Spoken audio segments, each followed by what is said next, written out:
Hi, Founder fans. Jason here. Welcome to Founder of the Day. Top 100 American founders, at least as far as this year goes. This is an annual list I do. Every year it changes just a little bit. There's some people went up, some people went down. Welcome. It is a live video. Anyone watching in the future, well, I'm going to talk for about 30 seconds while people sign in, and then we're going to get going. Hi, Ashley. Hi, Colonel. Thank you for coming. This is a big, exciting moment. Now, I do have to note that this is a very subjective list. Uh, Obviously, there are disagreements you will have with people on this list. There are certain names I know for a fact you're going to give me pushback on being fairly low down, but that's all right. I'm going to offer an explanation as we go. Let me know as we go what you disagree with, what you do agree with, what's fun, and what's terrible. I will say that this is going to be a fairly long video.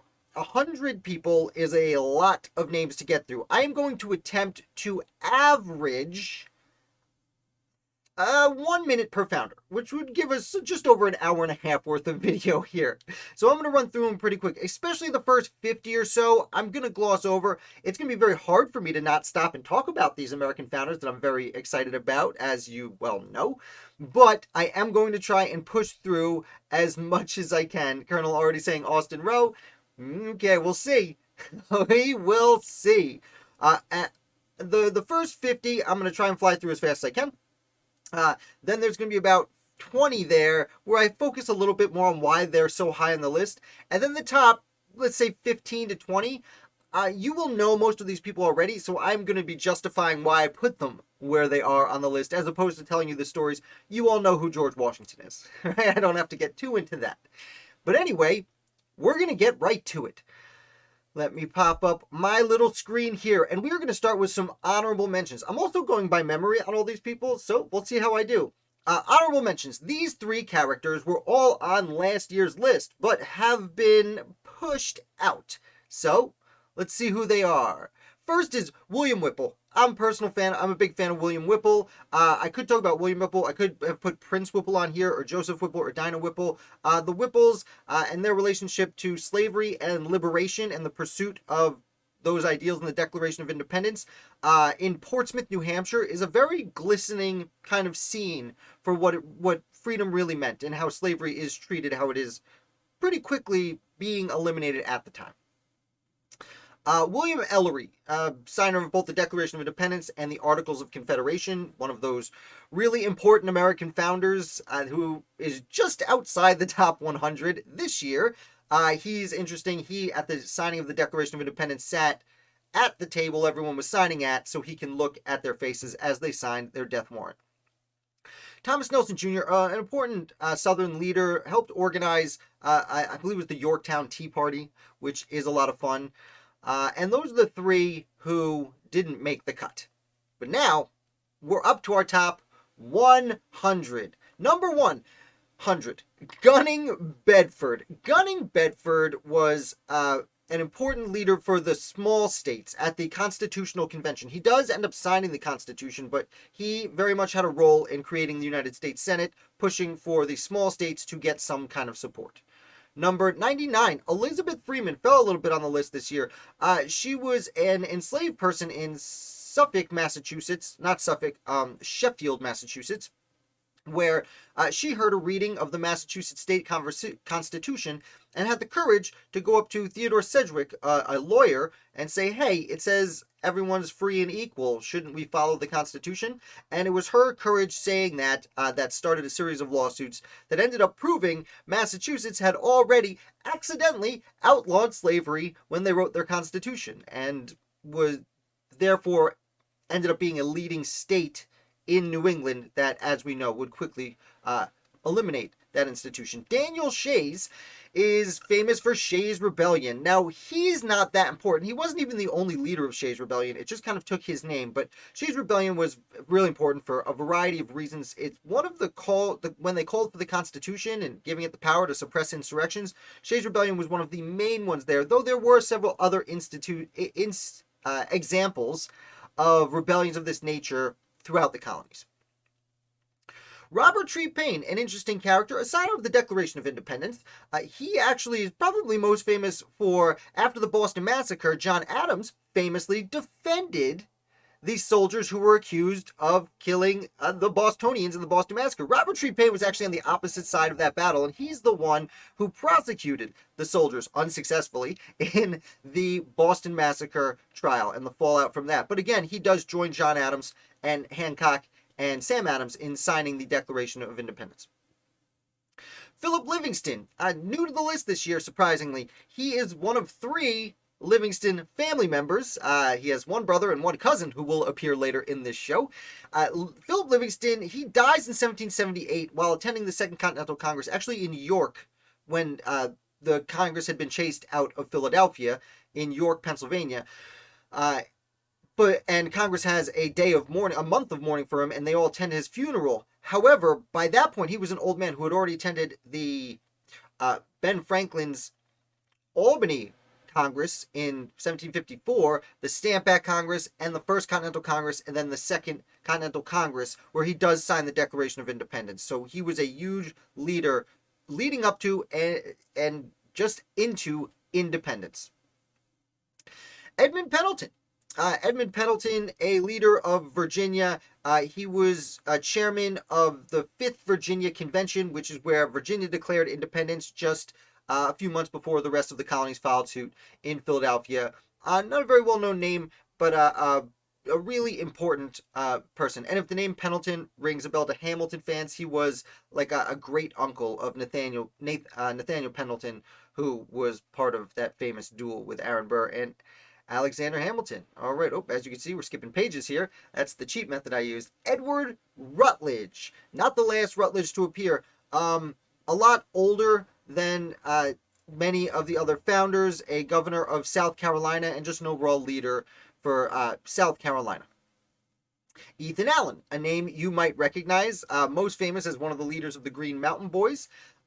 Takes Fort Ticonderoga. Not quite so famous for being a deist, a kind of outspoken deist, and people were accusing him of being an atheist, which is an interesting side note when it comes to freedom of religion that would later be established. Joseph Reed. Joseph Reed was an early aide to George Washington. He ends up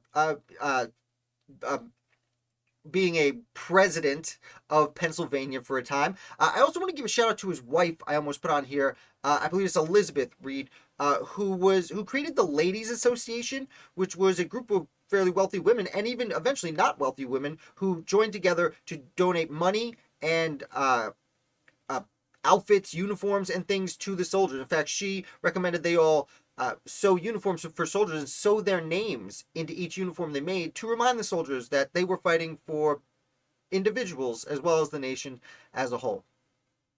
Ebenezer Hazard was the Postmaster General of the Continental Congress. He essentially doesn't take right over from Ben Franklin. When Ben Franklin goes to France, there are a few intermediaries, but he spends most of the 1780s really setting up the American system, an important part of federalization once the Constitution comes. As John Jay argues in the Second Federalist, as we discussed recently, how the colonies, the states were already one nation when they fought together, and Ebenezer Hazard had a lot to do with tying them together. Stephen Hopkins has one of my favorite quotes, also an honorable mention to Samuel Ward, who Hopkins and Ward were from Rhode Island. One would be governor, the other chief justice of the colonial Supreme Court, and they'd switch. They both were leaders of opposite parties. One's governor, the other's governor, one's governor, the other's governor. They put their differences aside and both go to the First Continental Congress together. They then both go to the Second Continental Congress together. Unfortunately, Ward passes away about 3 months before Declaration of Independence is signed. He's replaced by the aforementioned William Ellery, and Stephen Hopkins does sign it, but he's an old man at this point and has palsy, as they called it at the time, and his hand shook. And he has one of my favorite sayings of the Revolution, "My hand trembles, but my heart does not." And that he said that as he signed the Declaration of Independence, indicating that even though he had shaky hands, he was firm in his beliefs. Number 89, Mercy Otis Warren. Mercy Otis Warren was part of the famous Otis family, married James Warren, a cousin of a more famous founder that we'll get to later. She was one of the first real famous women publishers leading up to the Revolution, and then she published pamphlets and such promoting the Revolution. She would also later be the first woman to publish under her real name, or one of the first women to publish under her real name. Additionally, she wrote a famous history of the United States that made her friends, the Adamses, not happy. She was also an important anti-federalist, which, to be a famous woman writing at the time, was enough, but to criticize Alexander Hamilton's government, come on, lady. But she's super important. Hard to overlook. As with everyone else, we're only at number 88, which is Benjamin Harrison.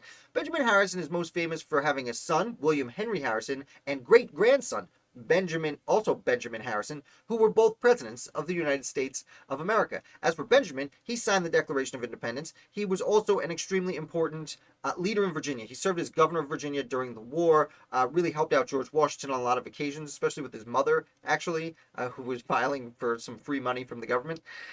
And though he doesn't do a lot of like, wow, bang, I can throw this at you, and you're really impressed, he does a lot of, I want to call grunt work that needed to get done during the revolution, and we are going to see a few people who did just that. Colonel, we are not going to see Austin Roe. As much as I personally love Austin Roe, because he's the one founder buried in the hometown I grew up in, and was not treated right in the show Turn, we are going to point out Benjamin Talmadge, who not only ran the Culper spy ring, as demonstrated in the show Turn, he also was the one who communicated with Hercules Mulligan, another name, unfortunately, we are not going to see today, and several other people in charge of espionage during the American Revolution. He was essentially head of the CIA, if there was a CIA at the time. Daniel Boone, a name people don't even recognize as an American founder in many fashions. Many people don't even know he was a real person. It's often assumed that he's kind of like Paul Bunyan. He's just one of those mythical figures from history. No, Daniel Boone really cut the trail through the Wilderness Road, through the Cumberland Gap. Of course, he had help. He had a whole team and people funding his expedition. Boone is one of the major founders of Kentucky, but from Kentucky, then we went to Tennessee and Ohio and the Northwest Territory. And additionally, he fought in the American Revolutionary War, and he was elected to the Virginia House of Burgesses, aka the House of Representatives in that state, serving underneath Governor Thomas Jefferson. He had colleagues like James Madison and Patrick Henry. These are the people he worked with. So at a time when Kentucky, the whole state of Kentucky, was Kentucky County in Virginia. James McHenry's a lot of fun. He was a surgeon who served in the Continental Army for a good amount of time. He eventually works his way up and he works in the John Adams administration. Now, he's kind of a number two to Timothy Pickering.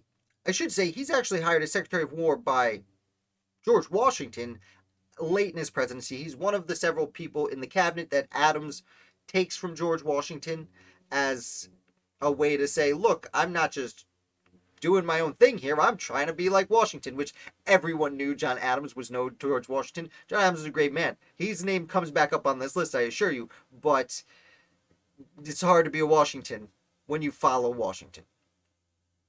Phillis Wheatley. Phillis Wheatley was an enslaved female child who wrote some poetry, and this poetry was really impressive, still is. She kind of proved to many people that maybe a black person, imagine this, that sarcasm, could write good poetry. And she did. As I said, as a child, she impressed before the revolution. Once George Washington comes to Massachusetts, the beginning of the war, where she lived, she writes a whole bunch more. Her owners essentially treated her like a child that they had that died. They had a daughter who passed away, and Phillis Wheatley took over for that role in their family. She's one of these important people that demonstrated maybe we shouldn't have slaves in Massachusetts at this very revolutionary time when ideals were changing. Also, recently, I saw a video on her recently where Clint Smith, who's an expert on Black American history, he was discussing how she was an important... she's part of the literary heritage that we still share now. We have Kendrick Lamar's and Maya Angelou's and the black poets of today. It's not that they owe her a lot. They certainly create their own work on their own, but she is part of that literary heritage, and someone who's not to be overlooked, an extremely important character. Actually, I'm going to save questions for the end because, like I said, I'm only at 83. We got a ways to go, but I will come back and read through everyone's questions. 83, Bushrod Washington. Yeah, Washington. This is the nephew of George Washington. He is the only other Washington to have a major role in the federal government. And in fact, he was appointed by John Adams to serve as an associate justice on the United States Supreme Court. He served under John Marshall, foreshadowing, for about 30 years on the Supreme Court, basically as a Federalist, usually siding with Marshall on most cases. So as the Federalist Party died out from the Thomas Jefferson administration on through Monroe into John Quincy Adams, you still have Bushrod Washington there, even into Andrew Jackson. So an amazingly stupendous, important justice. William Blount's a fun character. He's not only from North Carolina, but was a leading figure in establishing Tennessee. He was the first senator from Tennessee. He helped write the Tennessee Constitution. He actually goes to the United States Constitutional Convention, then leaves halfway through to go to New York, because he was also a Continental Congressman, where he votes for the Northwest Ordinance of 1787, which is a landmark piece of historic legislation. Then he goes back to Philadelphia to the Constitutional Convention. He says, "Are you guys done here yet?" And they're like, "Yeah, pretty much." And he goes, "All right, I'll sign it." And then goes back to be a leader of Tennessee. William Moultrie. William Moultrie had a really, was an important general. He was an officer in the Continental Army throughout the Revolution. Early in the war, the first time that the British try and take Charleston, South Carolina, Moultrie defends it. During this time, he used palmetto trees as barricades. Fortunately for him, the palmetto the middle of the tree. Palmetto trees are soft, and when cannonballs hit the palmetto tree, they got absorbed, and therefore that's how South Carolina got its nickname, the Palmetto State, and got its flag. The Moultrie flag was flown over the battlefield. It's a blue flag with the yellow crescent moon. His said Liberty. I believe South Carolina, it's a little different now, but it's essentially the same flag. Essex Hopkins. Essex Hopkins was the first Commodore of the Continental Navy. He is the first person to lead any navy run by Americans. It didn't go so great for him. A lot of it was due to internal politics, but still a really important person, and the brother of the aforementioned Stephen Hopkins, who had the "my hand trembles but my heart does not" quote. 79, William Livingston, second Livingston on this list. Okay, we're going through families apparently right now. Didn't realize that when I put it together. William Livingston was an important leader in New Jersey. He goes to the First Continental Congress. He then goes to the Second Continental Congress. He votes for independence, but doesn't stick around long enough to sign the Declaration of Independence. He runs right home to New Jersey, where he's elected governor. He hangs out as governor for 15 years, the whole revolutionary period, pretty much, of New Jersey. But he does make a trip to Philadelphia to help create and sign the United States Constitution. Robert Howe. Robert Howe is an interesting character. He was an important leader in the war early in the South. He was the first commander of the Southern Department. Now, the Southern Department doesn't really become important to the war until a little bit later on in the affair, but his time there is, it's fine. He ends up burning he's part of the burning of Virginia. Is Newport, Virginia? The name of the town escapes me. New something, Virginia. He then spends like 2 or 3 years just arguing with all the leaders of Southern colonies about how to fight the war. He tries to lead an invasion of Florida, but everyone's fighting with who's actually in charge. And it stings for him because later, when the British turn their attention to the South, the governors are a lot more accommodating to the Continental Army. But we will get a little bit more to that later. Nicholas Gilman, interestingly, despite this being the 4th year Nicholas Gilman's on this list, I realized I still have never written an article about this guy or made a video about this guy. I need to, because he's fascinating. He was a young man who joins the Continental Army. He serves through all 8 years of the Army. He then makes his name in local politics until he's sent to the Constitutional Convention. He helps author the Constitution. He signs the Constitution. Meanwhile, his brother ends up becoming a governor of New Hampshire, and Gilman goes on to be an inaugural member of the House of Representatives, and then goes and becomes a senator for quite some time. Side note, also, the Museum of American Revolutionary History, I believe it's its name, is in the Gilman House in North Carolina, in Exeter, North Carolina. So if you're ever in that part of the world, I definitely recommend it. Second time I'm recommending you go to North Carolina. There's a lot of fun revolution in that state. Casimir Pulaski. I believe it's pronounced. I've heard it pronounced Pulaski and Pulaski. There's actually a town not far from me called both, because I've heard people call it both. Casimir Pulaski was one of the Polish founding fathers. He actually comes over and creates the cavalry. He's considered the father of the American cavalry alongside, of course, the name is escaping me. There's one other gentleman who, another foreigner comes over to help create the cavalry. Put it, if you know the name, put it in the comments. I can't believe I'm blanking on it. I was literally thinking it when I was typing this up before. I gotta mention him, and I can't believe I'm forgetting his name. But I'm thinking a lot of things. Lord Sterling, William Alexander, the only American revolutionary to legitimately claim nobility. That's why he went by Lord Sterling, and that's why it's hilarious to read George Washington's letters to him, where the George Washington, Commander-in-Chief of the Continental Army, addresses this gentleman as my lord. His claim was through Scottish nobility, and Scotland recognized that he did indeed deserve his noble title, but Parliament didn't. I wonder why this guy didn't join the American side in the Revolution. An important New Jersey landowner, very close with George Washington. In fact, on the few occasions George Washington would leave the Continental Army for a reasonable period of time and go to the Continental Congress, Lord Sterling would take over and essentially be in charge, though there was no battles or anything like that. It was just during winter encampments.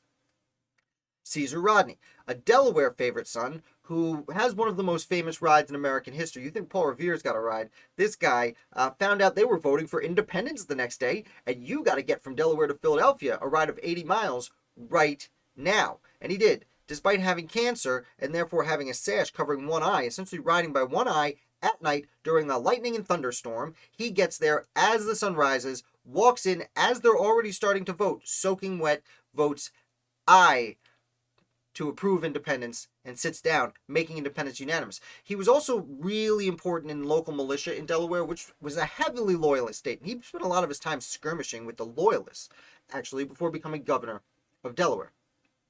Fortunately, because he's sick, he dies a little bit young and doesn't see the later revolution. Haym Salomon, the Jewish founding father. Though there are several, there's Jewish founding fathers. Considering there are only about 2,000 Jews out of 3 or 4 million people in North America, there was a lot of Jews involved. So great. Thanks for the freedom of religion, Jews. Although it's really the Anglicans versus Protestants, or Methodists, Quakers, the various denominations of Christianity are why we have freedom of religion. Haym Salomon is better known as a financier of the American Revolution. He supported Robert Morris and Gouverneur Morris, unrelated, though we'll talk about them later. He was really the number 3 guy in the colonies to raise money for the Continental Army. He did die broke. Unfortunately, he actually was imprisoned by the British a little early on. He was able to bribe some of his German captors to let him escape, but he had caught an illness while he was in captivity. Funds the American Revolution and then dies pretty much broke and sick from his service in the Revolution. Let's see. Oh, going out of page. There we go. Anthony Wayne. Mad Anthony Wayne. He should probably be higher on this list. I will tell you why when we get there. Every time I make the list, I'm like, but all these people are so important. Anthony Wayne was important during the Revolutionary War. He gets the nickname Man Anthony Wayne because he was surprise attack at night once, and he does himself some revenging on the British. He has several notable battles. More importantly, perhaps, is after the Revolutionary War, even after the Constitution is created, by that point the Northwest Indian War has broken out, and there are a bunch of disasters. There's Harriman's defeat, there's St. Clair's defeat, which is more famous, and just terrible American defeats. And then Anthony Wayne shows up, ballin', and he absolutely takes the Northwest for the Americans.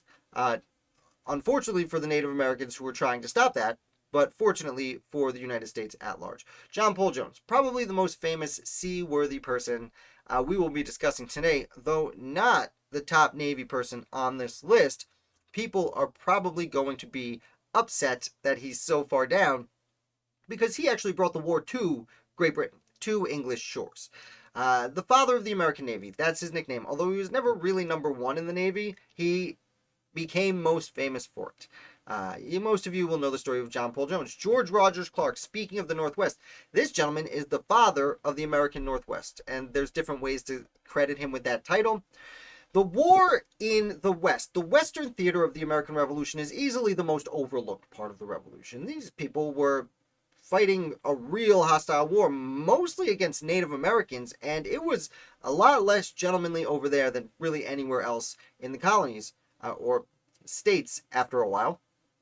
George Rogers Clark, older brother of William Clark, who would later lead the Lewis and Clark expedition west, he essentially wills his way to take everything pretty much up to Detroit. Just everything west of Appalachia, he kind of takes. It's not nearly as easy as I am making it sound, but it's extraordinarily important. He's like everyone else on this list from here on out, very much overlooked. Till we get to the top, like 15. Those people are not. Top 6, they're not overlooked at all. Benjamin Banneker. Benjamin Banneker is a black patriot who was one of the most brilliant scientists possibly that America has ever produced. As a child, he built one of the first working clocks built in North America. That would beat for the rest of his life till the day of his funeral, when his house burns down. That's the day that the clock stops. But I'm skipping ahead. He would become really important for astrology. He would work with the Pennsylvania Abolition Society to verify, hey, look, I'm a black person and I'm one of the smartest scientists around. And like all the other scientists, David Rittenhouse, Benjamin Rush, all these other forward-thinking scientists who thought, oh, yeah, well, why wouldn't black people be able to think like regular people? He worked closely with them, and they helped publish some of his work. And what's really fascinating is, after a while, he actually confronts Thomas Jefferson in a letter saying, hey, we had talked about Phillis Wheatley. Jefferson, in his notes on the state of Virginia, very specifically kind of trash talks Phillis Wheatley, and Benjamin Banneker, a few years later in the 1790s, writes to Jefferson, says, hey, look at me. I'm, like, planning out eclipses and whatnot. To which Jefferson says, I'm busy, we shouldn't talk about this right now, more or less. I don't want to hate on Jefferson, he was cornered.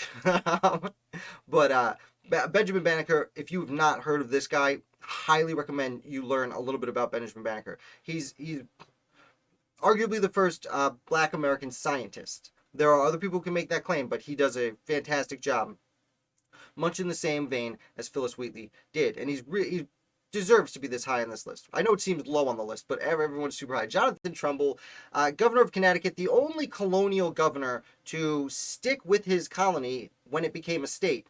And he actually goes from colonial governor to state governor, and governs Connecticut throughout the Revolutionary War.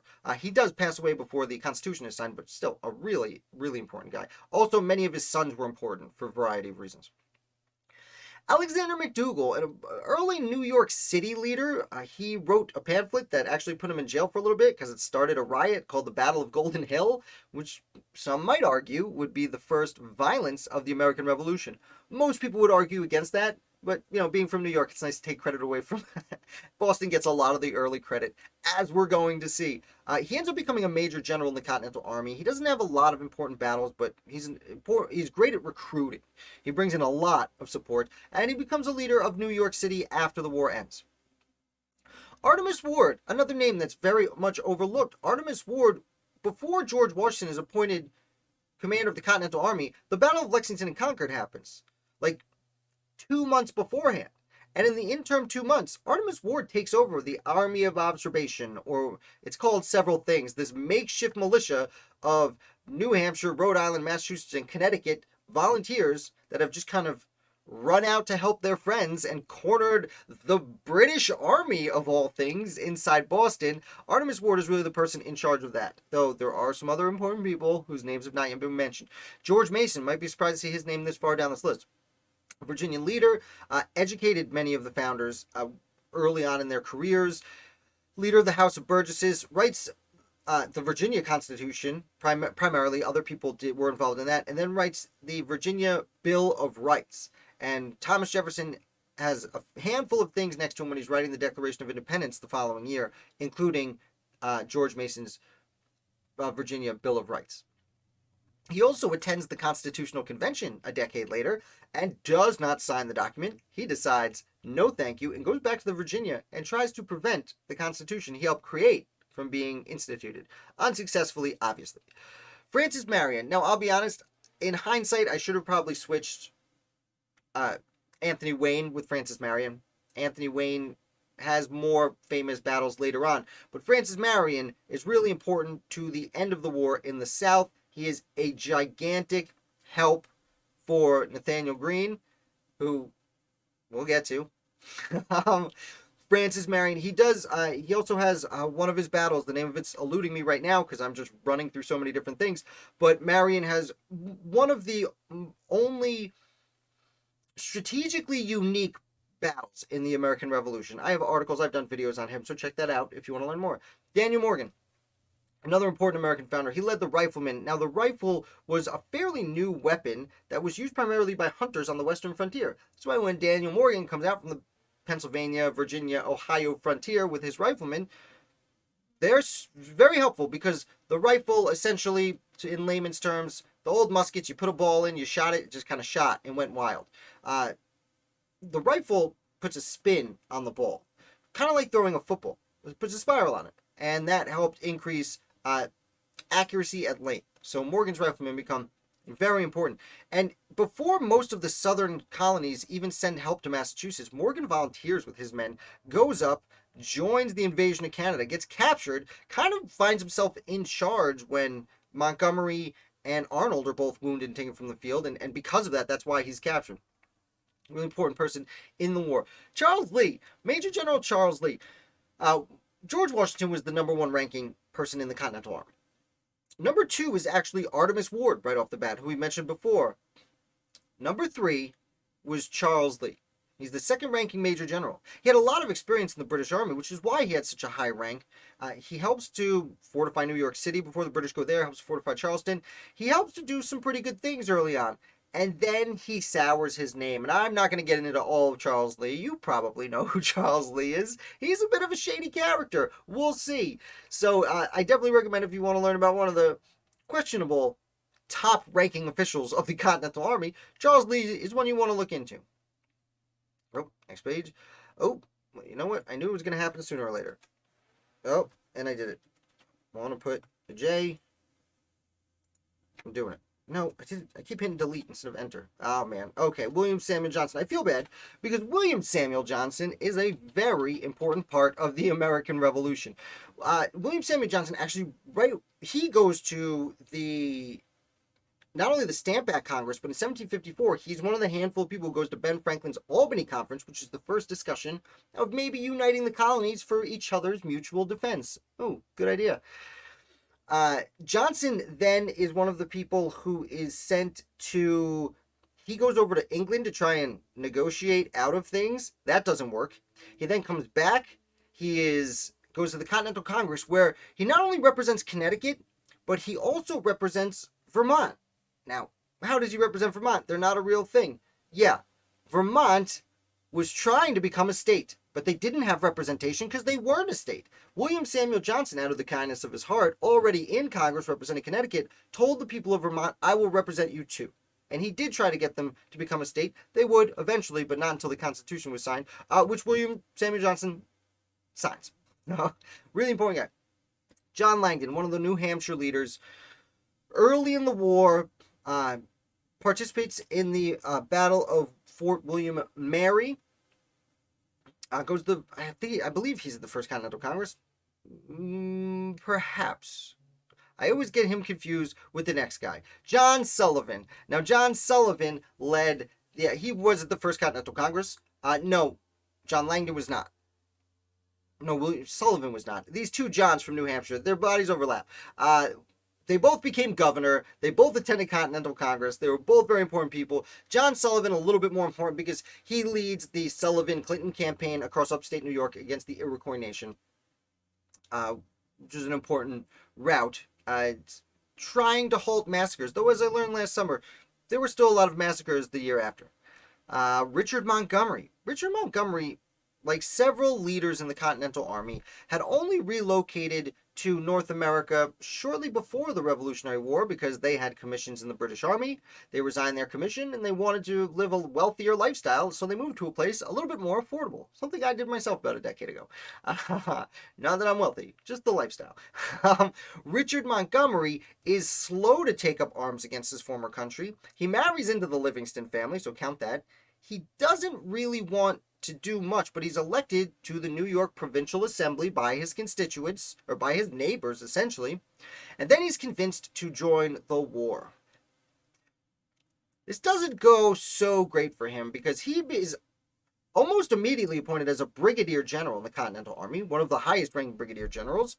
He hops up there supporting Philip Schuyler on the invasion of Canada. And in fact, Philip Schuyler has to retreat, so he leads the invasion of Canada, which at first goes really well. I mean, the Americans took Montreal.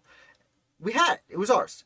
And then he goes up to Quebec, and things don't go so well in Quebec. And Richard Montgomery, literally leading his charge, runs in and is shot in the head and killed immediately in front of all his men. And his death is arguably one of the major reasons that the Battle of Quebec is lost. But his name also becomes one of the earliest martyrs in the Continental Army that people really support. Christopher Gadsden, the Paul Revere of the South, is a nickname I've heard him called, though I think that's more of a modern nickname. I don't think that people called him at the time. If anyone did, it probably would have been him.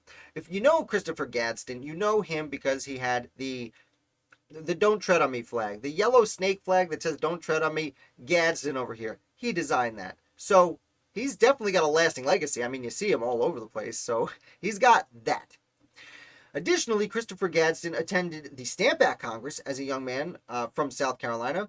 As I said, Paul Revere of the South, he tried to throw his own little tea party. It wasn't so important. He does recruit a lot of troops. He eventually becomes lieutenant governor. He gets in a duel with names escape. Oh, is it Robert Howe? He almost, I don't remember if they actually duel, but Robert Howe, we discussed earlier, they kind of get in an argument. So goes to the First Continental Congress. Really important kind of role player in the Revolution. George Clymer, another super important American founder from Pennsylvania. He was actually a treasurer of the Continental Congress for a substantial portion of time. He signed both the Declaration of Independence and the United States Constitution. Ready for a fun one? Paul Revere. Yeah, he's fun.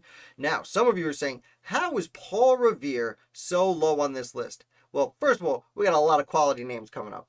Second of all, Paul Revere was only really a leader in Massachusetts. Now, I don't want to downplay his importance. The rest of these names are really important. But Paul Revere, you know his story. You know he did the one famous ride, but he actually did dozens of important rides, including riding all the way from Boston to the First Continental Congress, delivering a message from Joseph Warren, the Suffolk Resolves, that would change the direction of the First Continental Congress and therefore American history. Additionally, Paul Revere is overlooked for his contributions after the war. He actually is an early pioneer in the Industrial Revolution. He takes his silversmith shop, hires his sons, and then hires other people to work for him. At the time, artisans just worked for themselves. He brought other people in to work for him. He also casted molds of his products that they were silversmithing so that they could replace one part of a product instead of an entire product for their customers. Paul Revere is a really important guy. Not great in the battlefield, though. Horatio Gates is way more important. Again, one of these recently retired British officers with a pension from the British Army who would move to North America, buy some property, and then a revolution broke out, and they wanted to be a general. Horatio Gates was one of the earliest brigadier generals. He makes his way up to major general. He's given credit for Saratoga, even though there's another future traitor who really deserves credit for that. Horatio Gates is one of the highest ranked people to really embarrass themselves, probably more than Charles Lee. He was also a mentor to James Wilkinson, who I consider putting on this list, but I didn't, because Wilkinson is an absolute snake. I try my best to be objective and not take sides or judge people when we're discussing this, but it's hard to read about James Wilkinson without the word snake coming to mind. And he was Horatio Gates' protege. It's hard to talk about Horatio Gates politely, for me at least. Robert Hanson Harrison, another person who I was supposed to, again, I hit delete, another person who I was supposed to hit enter for because his name's too long. Robert Hanson Harrison was a lawyer who helped George Washington, younger than George Washington, but once Washington goes to war, he joins George Washington, and he acts essentially as what we would consider chief of staff to the commander-in-chief for a good portion of the war. He's the number two guy in, not the number two guy in the Continental Army, that was Artemus Ward, and after Ward kind of retires, Charles Lee, but he was the Broadway musical Hamilton claims that Hamilton was George Washington's right-hand man. That wasn't true at first. They hadn't met at first. The original right-hand man was Robert Hanson Harrison. In fact, Robert Hanson Harrison receives votes for the first election, the first few elections. All the votes were for president, and whoever got the most won. Whoever got the second most was vice president. So technically he got votes for president, but everyone knew Washington was going to win. Robert Hanson Harrison got votes for vice president because there were people who thought, hey, if there's anyone who should be number 2 to George Washington again, it's Robert Hanson Harrison. Number 52nd, Tommy Paine. Again, further down the list than many people. I'm surprised I'm not getting a whole lot of trash talked over here for some of these names being low on the list. Thomas Paine is one of the penmen of the Revolution, not the penman of the Revolution, as has often been claimed. We'll get there. But his pamphlet, Common Sense, you should read it. It's amazing. It really did push people towards the idea of independence in January of 1776. He also goes on to write The Crisis, which is a series of papers promoting the Continental Army. Most famously, the one that starts with, "These are the times that try men's souls." He was very influential pamphleteer during the early days of the Revolution. He would also end up going to France, help start a revolution over there, spend a little time in jail, getting some arguments, say things about Christianity that the world was certainly not ready for, promote the idea of giving out money, taking from the rich, literally taking from the rich and giving to the poor. And by the time he dies, no one cares for him. In fact, he comes back to the United States and has a funeral with, like, I think it's 6 people are at his funeral, although I might be overestimating. A side note, actually, they take his bones and send it. He gets buried, and then an Englishman comes over and wants to bury him in England and takes his bones on a ship over to England, and then they can't find the money to pay for the burial, and then his bones go missing. And no one actually knows, right now today, where Thomas Paine's bones are. There's a fun band called Pinata Land. It's a weird name, but they do, like, Americana music with historical references, and there's a whole song about the bones of Thomas Paine. Thought he'd be higher, but I cleared him. Okay. I thought Paine would be higher too, Troy. But higher than that is Philip Schuyler. The Schuyler sisters are having a moment right now with the Broadway musical Hamilton. Their father's name is mentioned briefly as a senator, but Philip Schuyler, he was running New York, essentially, during the Revolution.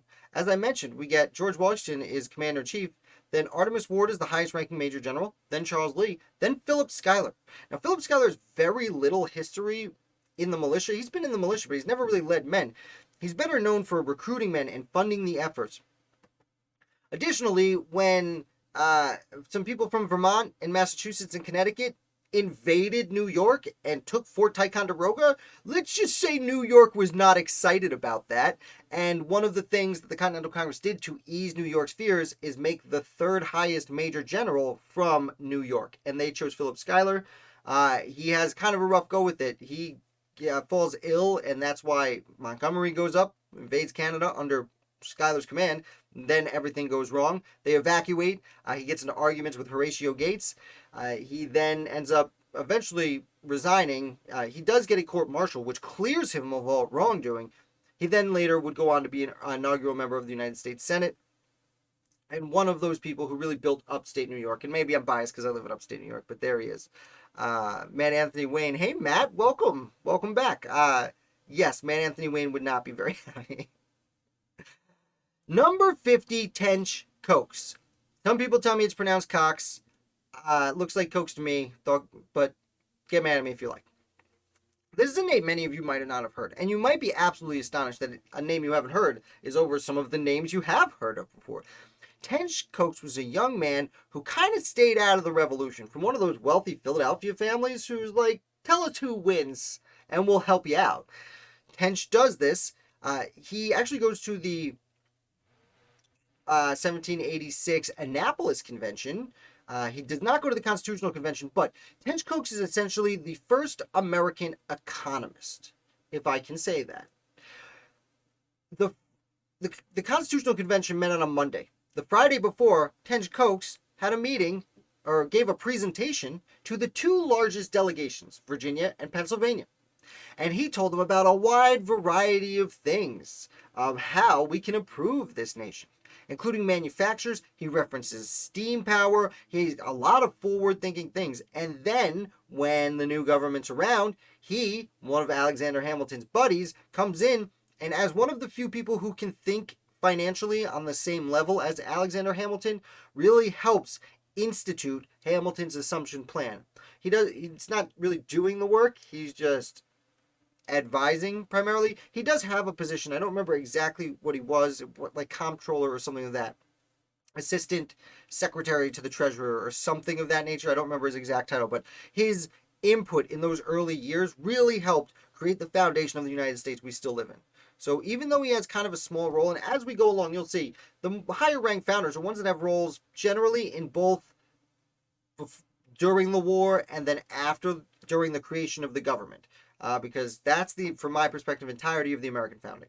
So that's not everyone, but most of them. And Tench Coxe is one of the smallest parts we're going to see from here on out, but still, nonetheless, important. I'm going to take a quick sip of water. Getting halfway through. This is a lot of talking. Okay. 49. Lambert Wickes. I've heard it pronounced Wickies too, which I know is wrong. I believe it is Wickes. Got a little blurry when I wiped my mustache there. I apologize for that. I will see if I can correct that in just a jiff without destroying anything. Here we go. Here we go. Apply. Okay, all better. Everyone's happy. Didn't destroy everything. Lambert Wickes is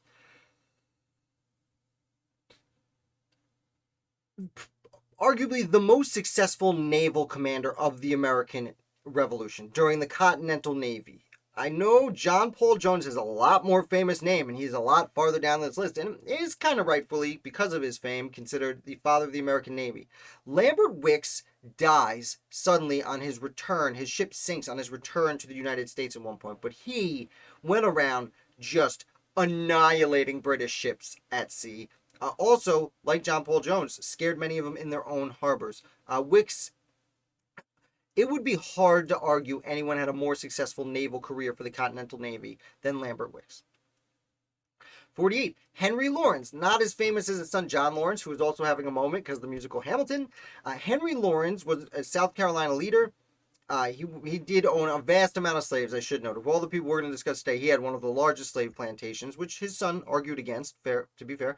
But Lawrence ends up becoming a president of the Continental Congress. He also goes over to help John Adams negotiate with the Netherlands for a loan. And yeah, John Adams spent a lot of time in the Netherlands, and the Netherlands paid for a surprising chunk of the... thank you, Troy. I appreciate that. Netherlands paid for a huge chunk of the American Revolution. Henry Lawrence was there. When he was coming back to America, he was actually captured and held in the Tower of London, which I in the past have publicly and wrongly accused him of being the only American ever held in the Tower of London. Apparently Ethan Allen had spent some time in the Tower too, though I am still questioning that, but I've heard from pretty authoritative sources that he also spent it there. Either way, when Lawrence gets out, he doesn't come back to America. He goes to meet some of his friends in Paris, because a handful of people we'll be talking about sooner were busy signing the Treaty of Paris, ending the American Revolutionary War. And now, while Lawrence didn't sign that document because he wasn't an official delegate, he did act as I don't even want to call him a secretary, like a high-ranking advisor. Because Ben Franklin, and especially John Adams, who, before he got captured, was hanging out with him in the Netherlands, John was like, "Yes, Henry, please help me." Next, George Read. Excuse me. George Read was one of the few people to sign 3 of the 4 major documents of the American Revolution. The Continental Association, after the First Continental Congress, which is often overlooked when we talk about our major documents. But George Read signed the Continental Association, the Declaration of Independence, and the United States Constitution. He had a role in creating all of them to certain degrees, and he was just a steady Pennsylvanian, leading both Continental Congress and Pennsylvania through these very trying times. All right, John Hancock. Johnny Hands, and this is where people get mad at me, because that number next to Johnny Hands is 46. Yeah. I apologize if that upsets you. Now, John Hancock was obviously very important to the early war. He obviously was the first one to sign the Declaration of Independence, which he signed as president back in the early days. And he signed it super big because King George or whatever. He was also one of the wealthy financiers of the days leading up to the war. Furthermore, he would be a several-time governor of Massachusetts, and I don't want to discount that. But his role on the national stage is not what some of these other founders that we will discuss was. He really didn't have a hand in the war at all. And at this point, I am justifying, we all know who John Hancock is. I'm justifying why he's so low on the list. I'm not explaining why he's this high. I'm justifying why he's this low, because I understand the feedback I'll get. He didn't really play a role in the war itself. People have already left. He doesn't play any role in the national stage. He was a bit of an anti-federalist, though that doesn't go well because Massachusetts ratifies the Constitution. He was a big player. The thing is, he wasn't even a member of the Sons of Liberty because he was wealthy and he couldn't be hanging out with those rabble. We'll get to people who were. There were a lot of more important revolutionaries in Boston than John Hancock leading up to the war. There are other important people in Congress with him. He has his story, and a lot of the people we've discussed so far have 2 or 3 really famous stories that make them more recognizable names, but doesn't necessarily make them more important to the Revolution and the American founding than others. Come at me. Next, Nathaniel Gorham, another Massachusetts guy who we've talked about a lot. Now, Nathaniel Gorham also doesn't have a gigantic role in the American Revolution, but he has an extraordinarily important one. He makes his way up through Massachusetts politics until he's sent to the Continental Congress, where he's elected as a leader of the Continental Congress. He is literally elected president of the Continental Congress under the Articles of Confederation. Immediately after this, he is sent to the Constitutional Convention, and this is where his role is so important. He is presented as the chairman of the Committee of the Whole. Now, the Committee of the Whole is a parliamentary procedure which any Congress of any nature forms committees. Hey, we got to figure this out. Let's do a committee of 5 guys over here to figure that out, 10 people over there to figure that out. Committee of the Whole is a committee with everyone from Congress in it. And the reason for this is you can speak your mind and it's not on the record because you're in committee. And you can float ideas that you might not float if it's on the record. And that's how the first really 2 months and then periodically thereafter, the way the Constitutional Convention would work is George Washington would get up there as president, gavel it into session, then leave his chair because they called for the Committee of the Whole, and Nathaniel Gorham would sit in George Washington's chair running the Constitutional Convention. That's controlling the diva attitudes some people had, controlling the conversation, controlling the arguments, making sure the debate was civil, and making sure things got done. Nathaniel Gorham plays a gigantic, impossible to underestimate role in creating the United States Constitution.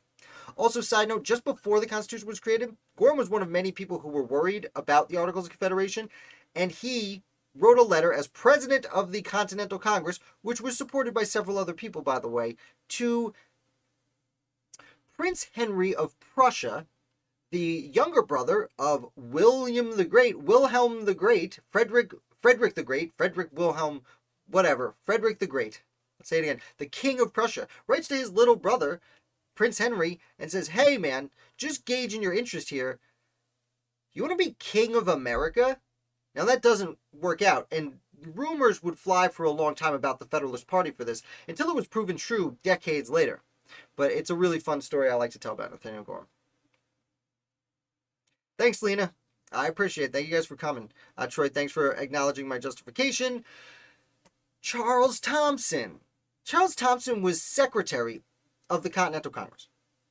Almost immediately, he was hired as secretary. Not elected, hired by the Continental Congress and paid to be secretary. And he would sit there until it dissolved in 1789. Now you might be thinking, how can a hired hand be so important? What did Charles Thompson do? Well, nothing impressive. I can't tell you a story about Charles Thompson that you'd say, wow, super great, very cool. No, Charles Thompson did the work. He mailed the letters. He took the notes. He sent correspondence. He did everything. Everything everyone else gets credit for doing, he did for them. Maybe not everything else, and specifically for the Congress, not for the Army. But, for example, when the first Declaration of Independence is the Dunlap broadsides are printed, they are signed by John Hancock only as president of the Continental Congress and sent out to each state and to George Washington. Oh, wait, that's right, a witness had to attest. And Charles Thompson attested to the original copies of the Declaration of Independence. He also, unfortunately, once the new Constitution comes around, he actually thinks he might be Secretary of State and kind of throws his hand in the ring for that, and it doesn't go well. And then he thinks, because Thomas Jefferson became Secretary of State, but there was a question, is there one Secretary of State for Interior and Foreign Policy, or is there a Secretary of Interior State and a Secretary of, I guess, Exterior? And Charles Thompson wanted one of those. And unfortunately, that's kind of where his career ends. But again, 15 years doing the Charlie work of the American Revolution. Number 43, Henry Dearborn. So, Dearborn was from, excuse me, I've been talking a lot. Let me take a sip of water. You'll forgive me. Henry Dearborn was a young man when he joins the Continental Army. He actually goes through Benedict Arnold's trek through the Maine wilderness with Aaron Burr and some other friends, where they eat Henry Dearborn's dogs because they're starving to death. Luckily, he brought some dogs. Unluckily for those dogs, they needed to be eaten. Dearborn keeps a really important journal throughout his travels, which is great for fans of American history to read through and learn a lot about some of these trying times of the war. When Thomas Jefferson becomes president, years later, Henry Dearborn has worked his way up through the political ranks, and he actually becomes Secretary of War for the entirety of the Jefferson administration. And then during the War of 1812, James Monroe makes him senior officer of the United States Army. Essentially, after the president, the person in charge of winning the War of 1812.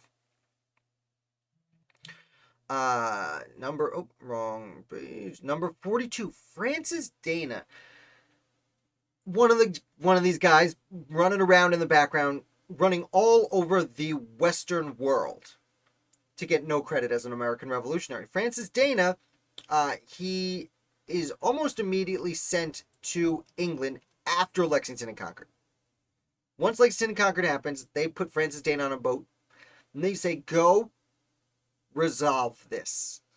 How that doesn't go well, because he goes to England and tries to talk to the king and tries to be like, we want to figure this out. And after 2 years of no success, he comes back. When he gets back, he works with George Washington at Valley Forge to reorganize the Continental Army. Fortunately, it's about this time that Baron von Steuben shows up, and he does a lot of the reorganizing for everyone. But still, Francis Dana was the Continental Congress's representative there during that time. Afterwards, he is sent, during the war, back to Europe to go to Russia to meet with Catherine the Great. Yes, I know we just talked about Frederick the Great was still alive at this time.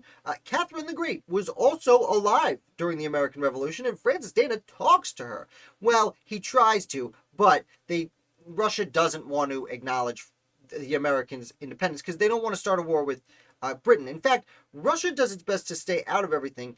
Catherine the Great starts something called the League of Armed Neutrality, which was essentially a navy made up of everyone who wasn't Spain, France, the Netherlands, and Britain. Everyone else who wanted to stay out of not just the American Revolution, but remember, once France joins the war on America's side, there's like a world war going on with France and France and England and Spain fighting all over the world. Russia doesn't want to be a part of this, and smaller places like Sweden and Luxembourg, although I don't think Luxembourg was a part of it, but many of what was then called the Papal States, or what we now know as Italy, they did not want to be involved. So Catherine the Great got a whole bunch of little nations together to hang out and not fight. They all agreed that if you attack any of us, we're all going to just come down at you at the same time. But if you don't attack us, we won't attack you. All that being said, Francis Dana, again, on his second trip to Europe, is fruitless. He comes home after 3 years. But despite a lot of things not working out, he tried so hard. He tried such his best. Number 41, Patrick Henry. And again, another name that you're going to be like, why? How was this in the 40s? Well, because there's other names we're coming at. um, to that being said, and someone left immediately. Uh, Patrick Henry did fall a lot this year. He was up higher last year, but other names surpassed him. Henry was kind of a Paul Revere of Virginia. He was an early arguer, give me liberty or give me death. He's automatically jumps to the top 75 with that line. Yes, sorry, Nick. He does, again, this is going to be another founder that I'm justifying why he's this low on the list and not why he makes the list. Uh, Unfortunately, so Henry does important stuff, leading Virginia into the Revolution, leading the Virginia militia, becoming governor of Virginia, and then becomes an anti-federalist. If he had gone to the Constitutional Convention like he was invited to do, he probably would have. Although I do love his line that he smelt a rat and then he fought against the Constitution. Always fun. Thereafter, he really doesn't play a role in the American founding at all. And again, that doesn't necessarily disqualify you, but we're going to get to some names. Now, I will also say Patrick Henry is basically interchangeable with the next three names. And in fact, a lot of people left. Okay, sorry guys. In fact, the next three names are all kind of interchangeable with each other. First one is Sam Adams. Yeah, I just got banned by Williamsburg. Sorry. Hey, Williamsburg, you got more founders coming up. Trust me. This list is far from over. I also just got banned from Massachusetts. So Sam Adams is only number 40. Again, not a guy I need to tell you about, but I'm justifying it because once, he signs the Declaration of Independence, goes to the First Continental Congress. I believe he signs the Articles of Confederation too. And then he goes back to Massachusetts and has a very small role on the national stage. And his power really, he has no role on the national stage. And even in Massachusetts, his power does kind of diminish. As opposed to John Hancock, who actually becomes governor. Like, Sam Adams does become governor, but only a few times. And it's kind of like because John Hancock doesn't want to do it anymore. It's kind of like a thank you position. I know that's not how politics works or ever did work. But that was kind of what he ran on. Sorry, Sammy. He's the Sam Adams of Massachusetts. I know I've been referencing people as the Sam Adams of here and the Sam Adams of there. He's the Sam Adams of Massachusetts. Extraordinarily important to pushing things towards independence. But he was kind of an intermediary between our next two people. Down a page. Number 39 is James Otis. Now, James Otis also has absolutely no role on the national stage. In fact, not only does he lose his mind because he gets beat up at a bar early in the war, he actually gets struck by lightning and dies, like well before the Revolutionary War is over. That being said, James Otis was making arguments against writs of assistance in Massachusetts before the French and Indian War even concluded. He really didn't like the Hutchinson family before Hutchinson really had power. He is an inspiration to not only Sam Adams, to our next founder, I'm not going to unveil that quite yet, to John Adams, even in a fashion to John Hancock. If there's anyone, James Otis he's credited with the phrase no taxation without representation, though that had already been used, I believe, in Scotland on several occasions. James Otis it's hard for me to elaborate just how much his thinking and his resistance in the early 1760s led to people like Sam Adams and John Hancock and John Adams and Paul Revere and all these other founders starting to push against the Constitution. He's a major reason that the Stamp Act Congress happens. He's a major player there. So if you not familiar with James, also an older brother of Mercy Otis Warren, who was already on this list. Really, really, if you don't know who James Otis is, you need to look into him. Number 38, Joseph Warren. Okay, like I said, these last three are all kind of tied together. James Otis led to Sam Adams, who led to Joseph Warren. And now, Joseph Warren's become kind of a popular figure in American Revolution circles lately. Like, I know Christian Despina is going to look at this, and Spencer Van Herrick. Both of them are going to look at me and probably not be my friends anymore because they want Warren higher. And Warren deserves a lot of credit. I mean, number 38 of the thousands of people involved with founding America, it's a pretty high rank. Warren becomes a major leader in the once things get a little heated. And as Christian Despina, author of Founding Martyr, has argued, when George Washington was going to take control of the Continental Army up in Massachusetts, the idea was he was going to take control from Joseph Warren. Joseph Warren wrote the Suffolk Resolves that we mentioned. Paul Revere had written down to the First Continental Congress, which changed the direction of Continental Congress. He essentially was controlling revolutionary Massachusetts. The other ones were hanging out down here around him. I see a comment, Nick, Sam Adams should be higher. Well, listen, they're close. They're all in a row. And it's really hard to sort this out. Maybe next year I'll switch them up because they do change every year. But this year I've done a lot of research on Joseph Warren. I mean, the last several years I've done research on Joseph Warren, and I'm not going to make the argument that many other people can make for him. Read Founding Martyr. Number 37, David Brearley. Now, is he higher on this list than he should be? I don't know. Maybe. It's subjective. This is just a fun exercise. But David Brearley, he's really almost only known as the chairman of the Committee of Postponed Parts of the Constitutional Convention. Now, again, I know I've been making excuses for dropping people down for not having larger roles in the American Revolution. David Brearley's role is essentially just the Constitutional Convention as chairman of the Committee of Postponed Parts. But what he did as chairman of the Committee of Postponed Parts is he took everything from a summer of disagreement in the Constitutional Convention. Anything that was being disagreed on was pushed to the end, and they told David Brearley to put together a committee and figure it out. Yeah, the Constitution.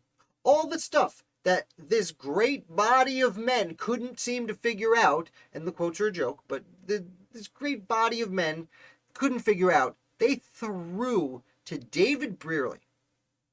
And in 2 weeks later, they were signing the United States Constitution. That is an unbearably significant achievement. I can't put into words with this kind of nobody did in such a short, in 2 weeks. He basically resolved the Constitution.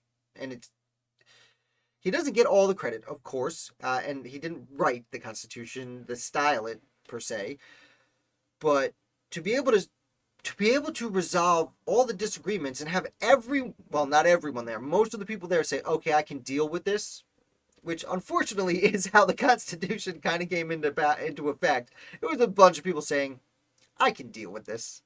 David Brearley. Now, gotta move. I said I tried to keep it to an hour and a half. I'm gonna take a sip of water while you read this name. Albert Gallatin, Algal. #Algal. Albert Gallatin was from Switzerland, came to the United States during the war, makes his way up, ends up trying a bunch of things, makes his way out to Western Pennsylvania, comes up there politically, becomes kind of an anti-federalist for a bit, and then is, as a representative of his community in Western Pennsylvania, he is then kicked out because he didn't meet the citizenship requirement yet. He would then get elected back in. But during this time, he was also in the part of America where the Whiskey Rebels did their Whiskey Rebellion. And he was kind of accused of being on their side, though the truth seems to be he was a nice moderate, trying to resolve it for everyone in the best fashion possible. What's really important about Albert Gallatin is he takes over as treasurer of the United States for Thomas Jefferson. He serves through the Jefferson administration into the Madison administration. And while this might not seem very important, you have to remember that Thomas Jefferson took over trying to, in his mind, fix the mistakes of Alexander Hamilton. The problem was, Alexander Hamilton, like him or not, was an extremely brilliant economist and mathematician. And Albert Gallatin was one of the only other American founders who could actually understand what Hamilton and Tench Coxe were talking about. Like, even these other brilliant minds, these very well-educated men, couldn't necessarily keep up with all of it, which makes it very hard for us to study the Assumption Plan, I'll acknowledge, because I'm certainly not a mathematician or an economist of that nature, but Albert Gallatin was. And while he couldn't undo all of Hamilton's plans that he were originally put in, and in fact didn't want to undo all of them, he did make major changes to set the path of what we now call Jeffersonian democracy. Uh, he did he put together the seemingly contradicting parts of Hamilton's financial plan and the Constitution of the United States with Thomas Jefferson's democratic vision of America, or I should say Republican vision of America. And it's his work that really set us on this path we've been on for 200 plus years of we follow the Constitution, we have kind of a Hamilton style economic system, but at the same time, we have a history of fighting against that very system to pursue individual freedoms and the individual's ability to make their own financial way in the world. And Albert Gallatin is the one who kind of married these two waters. So, really fun guy. 35, James Wilson. Now, James Wilson is a name you might not necessarily recognize right off the bat, but not only did he sign the United States Declaration of Independence, he was one of the leading Pennsylvania figures during the war when Pennsylvania was one of the top handful of more important colonies and states than other ones, more powerful. He also then goes to the Constitutional Convention, and he is arguably the most brilliant legal mind in the United States during the American founding. And he is able to use this legal mind to be one of the primary movers and shakers and creators of the United States Constitution. He has a lot of ideas in there compared to many of the other members. Additionally, he then goes on to be an inaugural Associate Justice of the Supreme Court, serving under John Jay, of course, becomes a Chief Justice. We're going to talk about a few more Chief Justices along the way. James Wilson, again, one of those guys who doesn't have a lot of fancy stories to tell you, nothing I can really blow you away with. There is the Battle of Fort Wilson. He had defended some loyalists in court, and a riot broke out. A bunch of drunk soldiers who were off duty from the militia attacked his house, and his political opponent, Joseph Reed, who we talked about quite a while ago now, actually as president of Pennsylvania, calls out the militia to protect James Wilson. They call it the Battle of Fort Wilson because they're firing shots at his house. So that's fun. Oliver Wolcott. Oliver Wolcott was one of these people during the Revolution who is absolutely everywhere. Not only is he a major general in the Connecticut militia, he goes to the Continental Congress, he signs the Declaration of Independence, goes back to Connecticut to fight some battles. He then is chosen as a Commissioner of Indian Affairs, so he goes to negotiate with some Native Americans, goes back to fight some battles, goes back to the Continental Congress, goes back to fight some battles, and then as time progresses, eventually he's elected governor of Connecticut. And along the way, there's a whole slew of fighting battles I left out, and just a whole slew of other things. Actually, there's another person who I left off this list, and I'm going to give an honorable mention here too, is Oliver Wolcott, which I know that's the name on the screen, but he had a son named Oliver Wolcott Jr., who was the second Treasurer of the United States, another brilliant mathematician who worked under Alexander Hamilton. I forget exactly his title under Hamilton when they first start the government under the Constitution, but then he goes on to continue as the second Secretary of Treasury for the United States. So between the two of them, I'll say the Wolcotts certainly deserve to be this high on the list. Also, his brother Erastus Wolcott was pretty important to the militia, though not nearly important enough to make this list. 33, Trey, Thomas Mifflin. Now, some of us might have a little questionable feelings on Thomas Mifflin because he was loosely associated with the Conway cabal, though certainly not the primary mover. Thomas Conway and Horatio Gates, they were pretty important. You know, I didn't put Thomas Conway on the list. Again, he's like a James Wilkinson, who's like probably should be on the list because they were super important, but like for the wrong reasons. We'll see. Thomas Mifflin, he's the first person chosen as an aide-de-camp to Washington. Though he doesn't have that position long, he becomes one of the first quartermaster generals of the Continental Army. Feeding those men. Gotta feed them and clothe them. He did it. He ends up becoming a president of the Continental Congress.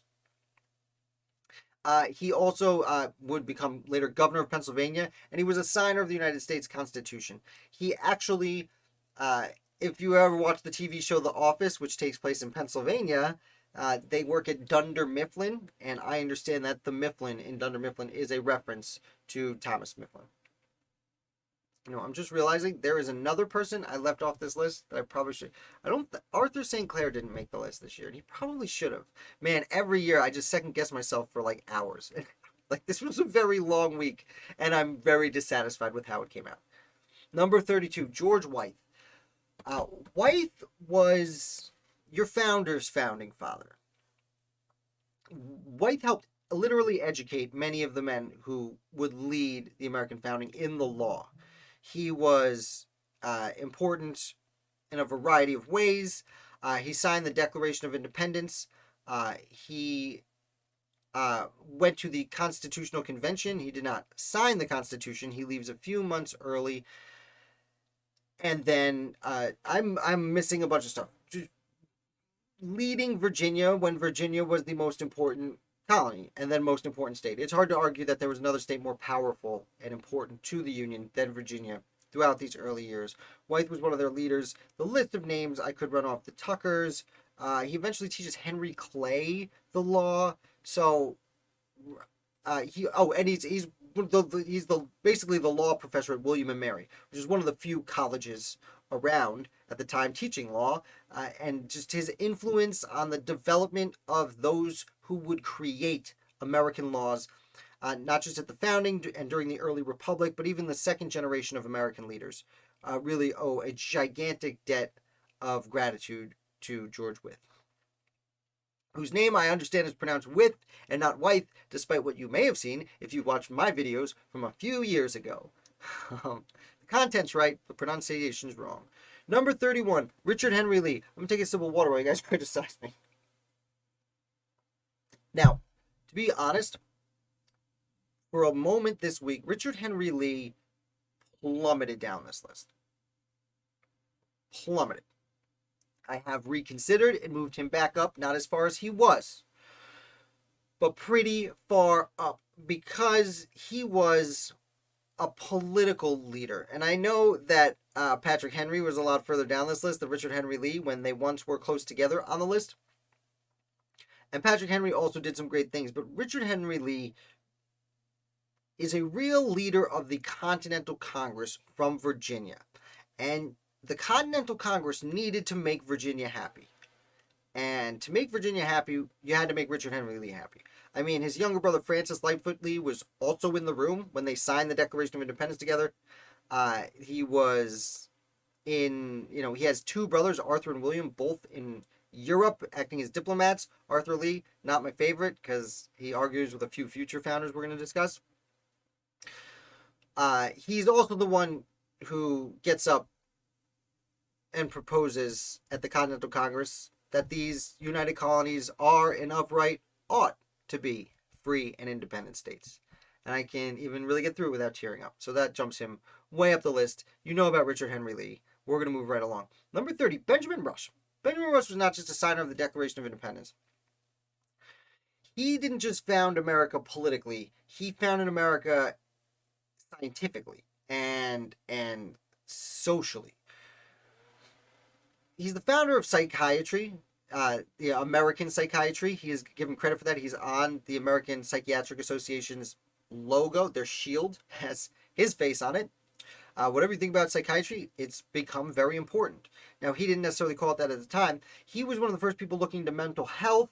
He looking into alcoholism as an addiction and not something someone can control. He was talking about freedom of slaves and early abolitionists. He was talking about women who were able to move, use their minds just like a man could. Imagine that.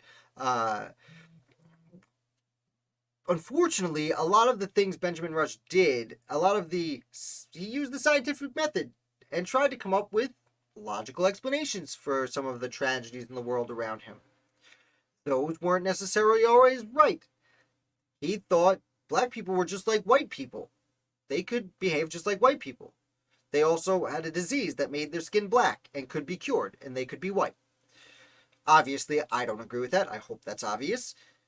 Benjamin Rush, while it's not a good look, he was trying to help, even though he didn't. And if you think that's bad, we can basically give Benjamin Rush credit for the system of incarceration we currently use. He's probably should be known as the founder of modern prison system. He had the best of intentions. He thought that instead of throwing someone in solitude or just or putting them at hard labor to cure them of their ills, no, they should just serve their time and hopefully apologize and go back to society. So I am really glancing over Benjamin Rush. I see Nick is supporting Benjamin Rush where he is. You know Rush. If you don't, go find him. Number 29, Baron von Steuben. I believe it's pronounced. Now, von Steuben shows up a little bit late to the show, goes to Valley Forge. Everyone loves him, even though he doesn't speak English. I don't want to say single-handedly transformed the Continental Army, but like single-handedly transformed the Continental Army from a bunch of ruffians who were trying to throw off their monarch to an army. In addition to that, and again, I don't want to run too long. I'm getting close to my hour 40 I expected. So you know about Benjamin Rush. You know about Baron von Steuben. The reason he is up here too is he does last because he writes the Blue Book, which is essentially the first handbook of the United States. And that is what the U.S. military uses as its handbook from when he writes it all the way almost until through the Mexican-American War, almost to the Civil War. So his training methods not only help win the war, but help win future wars. So, hugely important. After him, another foreigner. The suspense is killing me. Whammy. The Marquis de Lafayette. Now, you might think this is low. We're high. Like, we've gotten to a point where all the names are names you're going to recognize, which helps to justify some of the guys who were a little bit lower on the list that you were upset. How are they this low? This is how they're so low on the list. We got Steubens and Lafayettes coming through. We got a whole bunch of dudes coming through that are going to be a lot of fun. The Marquis de Lafayette, he's a fun-loving little kid, essentially, who steals a boat, doesn't steal a boat, buys a boat, because he's the wealthiest orphan in basically the world, comes over and fights with America. Everyone here loves him, even though they weren't so keen on French generals. He's like, I'll pay for myself. I'll pay for all my guys. I'll pay for whatever you want. I'm super loaded. I'm 19. I'm filthy rich, and I want to kill some people for freedom. I probably shouldn't have said that, because now I'm going to get shut down. Sorry, YouTube. That was my impression of the Marquis de Lafayette, although there was probably more wee-wees in there. The other reason I really love Marquis de Lafayette, not just his service in the war, but from my perspective, and you never really want to put a date on, like, when does the Revolution end? You can't really put a date on it. So what I put on it is the tour. The Marquis de Lafayette, his reunion tour. The Marquis de Lafayette comes back to the United States 40 years after leaving. Well, after George Washington's dead, Thomas Jefferson, John Adams are still alive, but they're super old. He comes back. He's welcomed back by President Monroe. He tours every colony. And during this tour, average citizens, everyday people, he would come to your town. I live in a real small town, about halfway between Rochester and Syracuse, New York. The Marquis de Lafayette came to my village. He ran through really quick to get to Syracuse because he needed to be somewhere important, but he came here. And the people living there in the early, in the 1820s were either old veterans or children of veterans of the Revolutionary War.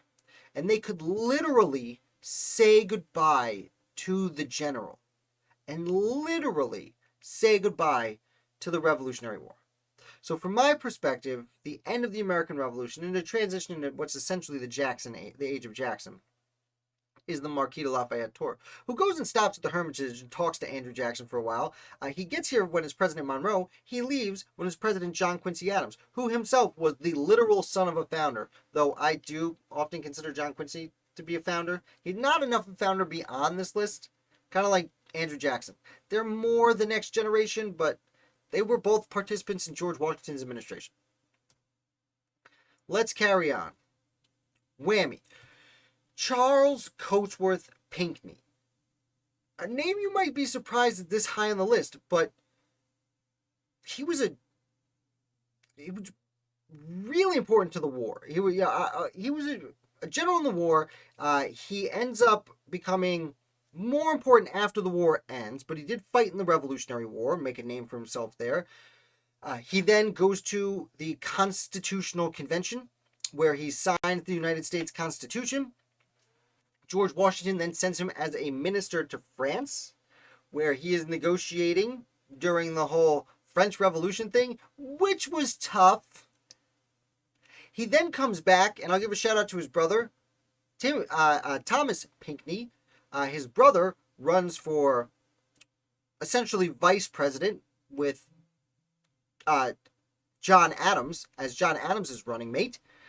And then the following election, Charles Cotesworth Pinckney runs for president in 1804 as the Federalist candidate with another person we'll mention a little later. And then loses to Thomas Jefferson, which, by the way, he has the worst defeat in presidential history.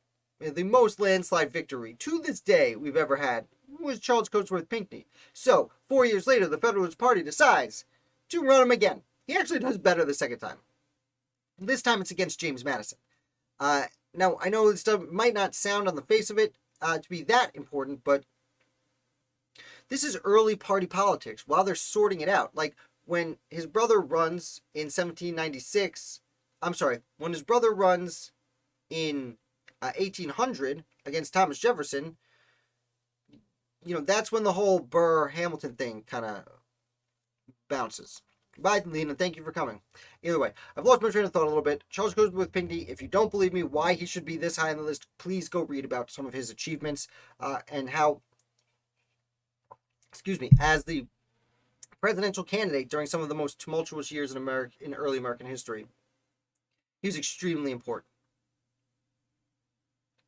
Number 26, a gentleman who has fallen this year. Roger Sherman was number 10 last year. Yeah, there's been some changes. Some names have made their way up this list. Roger Sherman isn't the sexiest name in the world, but he's the only person to sign all 4 major documents of the American Revolution, including the Continental Association after the First Continental Congress, the Declaration of Independence, the Articles of Confederation, and the United States Constitution. In addition, he was, after Benjamin Franklin, the oldest person at the Constitutional Convention, but he spoke, I believe, third most. He was one of the most frequent talker. This despite the fact that, according to every account of him, he was extremely unpolished. He was not a good speaker. He was just rough around the edges. He was a good old Puritan, and as many people point out, he never had bad ideas. He was just a very kind of average person. He started out as a shoemaker, a cobbler as it was known, and worked his way up to own a little business, get elected to local government, and eventually be at the Constitutional Convention by the time he's in his 60s. His role there is extraordinarily important. He is one of the people... is he coming up? I don't want to give away a name. There's another name I don't want to give away. With someone else from Connecticut, he works out the Connecticut Compromise, where the small states wanted equal representation and the big states wanted proportional representation. And Roger Sherman is one of the people who said, why don't we give the Senate equal numbers and the House is based on population? It's called the Connecticut Compromise. It's often called the Great Compromise. It could be called the Sherman Compromise. And whether, as we discussed in the Anti-Federalist Papers recently, maybe starting out a constitution on a compromise might not be the best idea, but they did. And that is why we have the Constitution. And hey, it's lasted this long. Now, the next person on this list did not stick around for a very long time because of Roger Sherman. Silas Deane, who actually also has fallen about 12 spots this year. Silas Deane went to the First Continental Congress, and then he and Sherman got in a bit of disagreement about who should be appointed a major general in the Continental Army from Connecticut. And after he he convinced the Congress to not side with Sherman and side with him and take Israel Putnam. That caused some trouble back in Connecticut. The leaders who agreed with Roger Sherman that there were other people that you shouldn't have Putnam jump, his superiors, they got rid of Silas Deane and recalled him. But Deane did not go home. He was stopped on his way out by Benjamin Franklin because Deane was already working with Franklin and John Adams excuse me, on what was called the Secret Committee, aka like basically the Continental Congress's CIA. And they said, hey, do you want to go to France and pretend you're a merchant? He was a merchant, but do you want to pretend you're a merchant and try and send us some supplies? He does. Silas Deane goes over to France before Ben Franklin gets there and starts sending supplies back. In fact, famously, it's the Battle of Saratoga that convinces the French to join the American Revolution. And Ben Franklin, by that point, is over there, and we give Ben Franklin all the credit.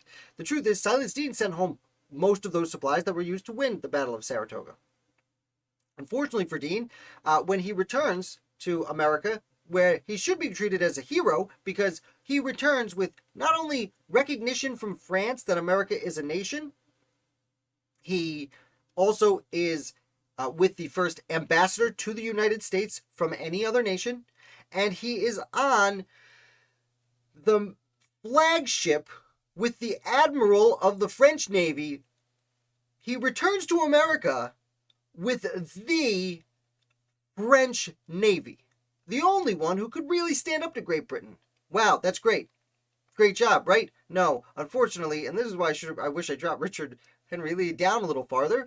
It was Arthur Lee talking trash about Franklin and Deane sending letters back that Deane, unaware of what was about to happen, arrives not to a hero's welcome that he expected and deserved, but instead was given a whole lot of trouble for no reason, because Arthur Lee is kind of a turd.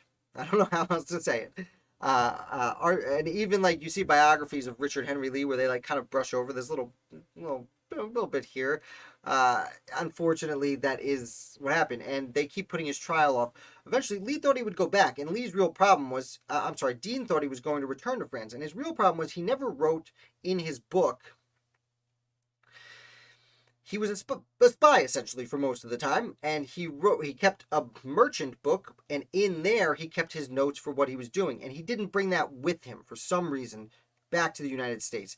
Had he done that, he probably would have fared a lot better, because he could have proven everything. And then they just kept putting off his trial. Eventually he goes back to Europe, dies broke, whatever. His son, Jesse Deane, actually studies in Europe with John Quincy Adams for a while, so that's fun. But Silas Deane is this high on the list because he sent us some of the men, like, thank you for Marquis de Lafayette, thank you for de Gaulle, thank you for Pulaski, thank you for von Steuben. Now, he got a bad name at the time for sending other commissioned Frenchmen who didn't do very good, but he sent us some names. So the war probably would not have been won without Silas Deane acting covertly in France. I forgot this was coming. All right, guys, here's the controversy. I'm going to take a sip of my water while you slander me in the comments. Because Benedict Arnold, in my opinion, this year is the 24th most important American founder. I'll let you sit on it for a minute. I'll give you some dead air to really chew on that. Benedict Arnold was the most successful general in the Continental Army for the first half of the war. You can't question me there. Benedict Arnold was wounded 3 times. His leg was a few inches shorter. Troy saying Arnold should be higher. Arnold was the guy. If you were a rank and file, if you were a private in the Continental Army, you wanted to serve under Benedict Arnold. He led you into battle. He didn't care if he died. In fact, when he was carted off the field at Saratoga, he actually said he wished he died there. And had he died there, we wouldn't have, like, Nebraska would be called Arnold. That's the level of respect he should have had. Now, unfortunately, the Continental Congress, as we've discussed a little bit, had a lot of internal politics. And Benedict Arnold wasn't really great at internal politics. And he barely ever went to the Continental Congress to argue why he should get treated better, like other people did, like Horatio Gates did. Would go be like, you should treat me better. And they'd be like, okay, how about we put you in charge of George Washington for a while? Arnold, unfortunately, never got that kind of treatment. And if it sounds like I'm saying unfortunately a lot and I'm sympathetic to Benedict Arnold, I am a little bit. He was treated like garbage. Now, that being said, he did commit treason. He committed a little bit of treason there. And that should not be overlooked because the treason he committed was giving away West Point. And as much as we could justify the reasons he might have changed his mind about America, the idea that he was literally going to hand over thousands of people their lives to be essentially put on British prison ships, that's I am unable to justify that in any fashion. He was literally willing to sacrifice the lives of thousands of people for himself. Now, granted, generals were pretty good at sacrificing lives. Still are, I guess. But Benedict Arnold, as I said, was one of the few generals who would lead. Take his horse in front and ride up and down in between the gunshots. Not that General Washington didn't do that at any point. He did at certain points. But Benedict Arnold, he was ready to die. Additionally, his treason was so impactful. It's really hard to overlook. Number 23, Timothy Pickering. Timothy Pickering is probably the biggest jump. I think the biggest jump this year. He was like in the 70s last year. But my conversation with Dr. Lindsay Travinsky a few months ago has really changed my mind on this particular gentleman. Because, I mean, starting from this, New London must not have gotten a vote. Fair enough, Massline. Okay, so real quick, before we do Timothy Pickering, Massline is referencing New London. Benedict Arnold, he did invade Virginia at one point and take the capital. He was pretty good at generaling. And then he took New London, and I think you're referencing the Groton Massacre. To be fair, what happened was Benedict Arnold was on the west side, taking New London, burning it down, sure. But, there weren't that many civilians injured, I assume. He did burn down his old hometown of New London, while meanwhile on the other side of the road, the other side of the Thames, actually, or Thames, I don't know how you pronounce it, the other side of the river, a massacre did go on under his watch. The Americans did, under Griswold, surrender, and they just kind of killed them all anyway. But Arnold would discipline people very heavily for that afterwards, and he was in no way really happy about that. But yeah, I get it. Timothy Pickering. So, I got 2 minutes to get through the rest of them. Obviously, that's not happening. I'm trying my best. Timothy Pickering. He joined the militia as a young man. And actually, before Baron von Steuben's Blue Book was written, Timothy Pickering had written an easy plan for militia. And first, he was at Salem, Massachusetts when there was a standoff that didn't lead to the Revolutionary War, much like Lexington and Concord would just a few months later. But he was at one of those many standoffs just beforehand that tensions were high. He writes the Easy Plan for Militia, which was used by the Continental Army for several years, fights throughout the war. He becomes, eventually, makes his way up in politics, and George Washington appoints him as, I think, the second Postmaster General. I think he's after Samuel Osgood. But then he's quickly appointed to Secretary of War when Henry Knox leaves, and then he bounces over to Secretary of State after Edmund Randolph leaves during the George Washington administration. So he holds Postmaster General, Secretary of War, and Secretary of State for George Washington, and he's one of these holdovers after Washington leaves that joins the Adams administration. And Timothy Pickering is out there doing Hamilton's dirty work from within inside the John Adams administration. And a lot of the things we don't really love about John Adams, like the whole Alien and Sedition Acts, we point a lot of that at Timothy Pickering. He is really the guy who kind of kept Hamiltonian economic thought and political thought alive into the John Adams administration till he is fired by John Adams. But he also had treaties with the Iroquois. Like I said, he served throughout the war, making his way up. And I'm glossing over a lot of what he did here, but he holding all these positions in the first two presidential administrations, having such a say in these two presidential administrations, and being Hamilton's mouthpiece there once Hamilton leaves to go start some banks and a stock exchange. Timothy Pickering. He's one of those characters that's fun to hate. Speaking of which, Aaron Burr. Yeah, there he is. He's real high on this list. Go ahead, get mad at me. I'm going to sip my water again because it's been over an hour and a half. And I'm going dry. Aaron Burr fought throughout the American Revolutionary War. He joined Benedict Arnold's trek through the Maine wilderness. He was a colonel. He ends up making his way up in New York politics. And the only way I can impress upon you Aaron Burr's meteoric rise is he was a nobody outside of New York when the Constitution was ratified and the first Congress sets in. Just a few years later, he replaces New York 1st Senator Philip Schuyler as a United States Senator. 4 years later, he gets the 4th most votes for President of the United States of America. That's in 1796 when John Adams wins. Again, at that point, it was the most. Whoever got the most votes was first. Whoever got second most was vice president. So it was Adams. It was Adams, Jefferson, Thomas Pinckney, Aaron Burr. 4 years later, Aaron Burr receives the second most votes. Aaron Burr receives the most votes for President of the United States. Sure, he tied with Thomas Jefferson, but that's because they were electors, and each elector cast 2 votes. And each elector who voted for Jefferson also voted for Burr. And he was almost elected president. Famously, Hamilton says, no, don't elect Burr, elect Jefferson. He was literally 1 vote away from being the 3rd president of the United States of America.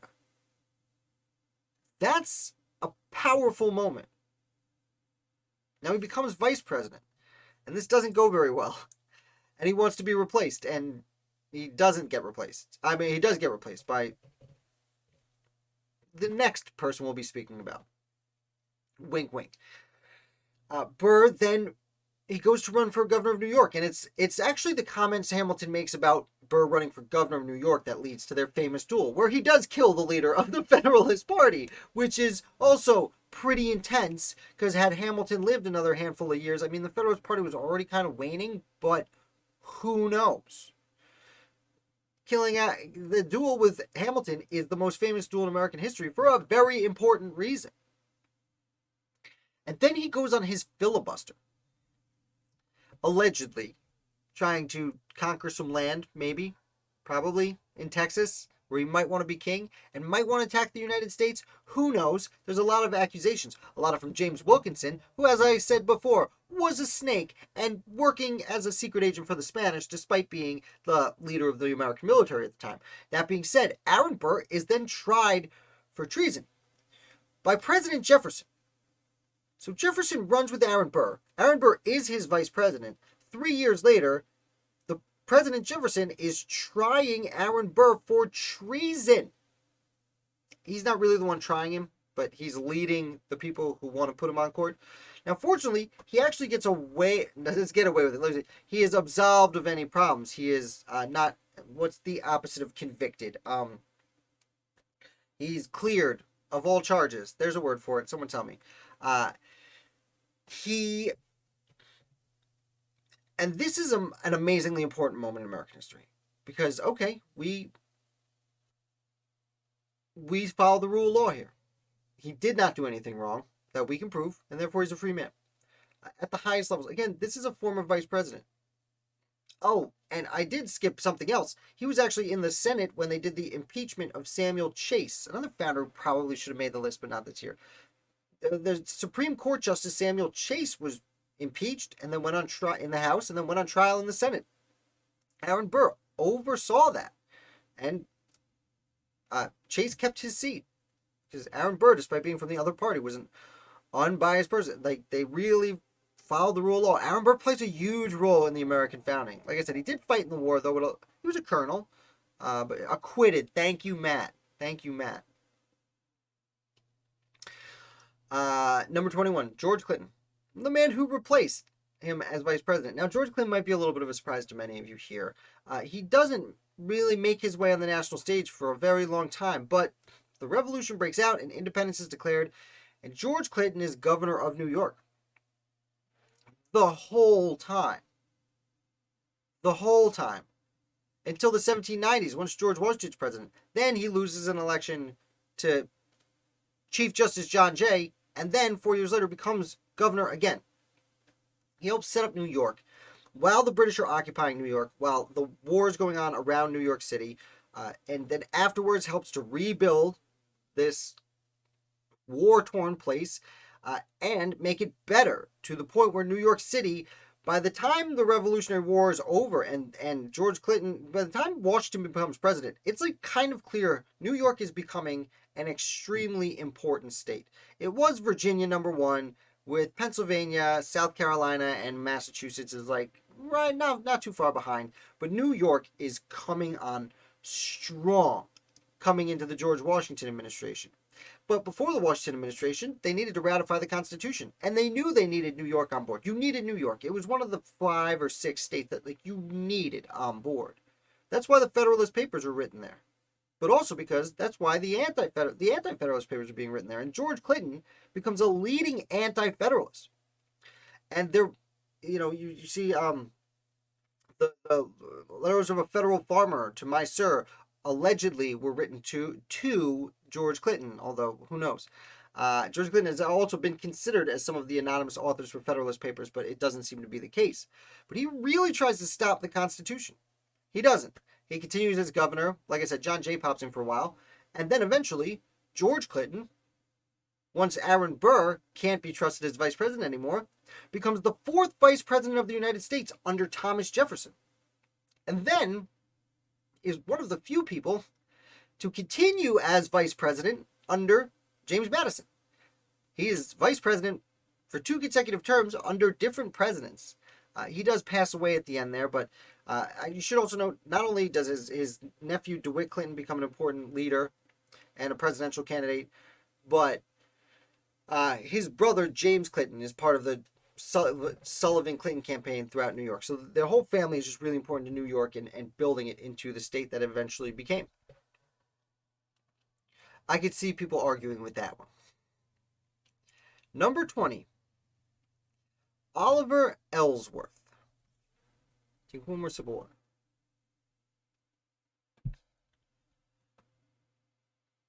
Oliver Ellsworth comes into the game a little bit late, but he eventually finds himself at the Constitutional Convention. Now, he doesn't actually sign the document because he leaves early, but he is very important to framing the document. And he's best known as a justice with the judicial system.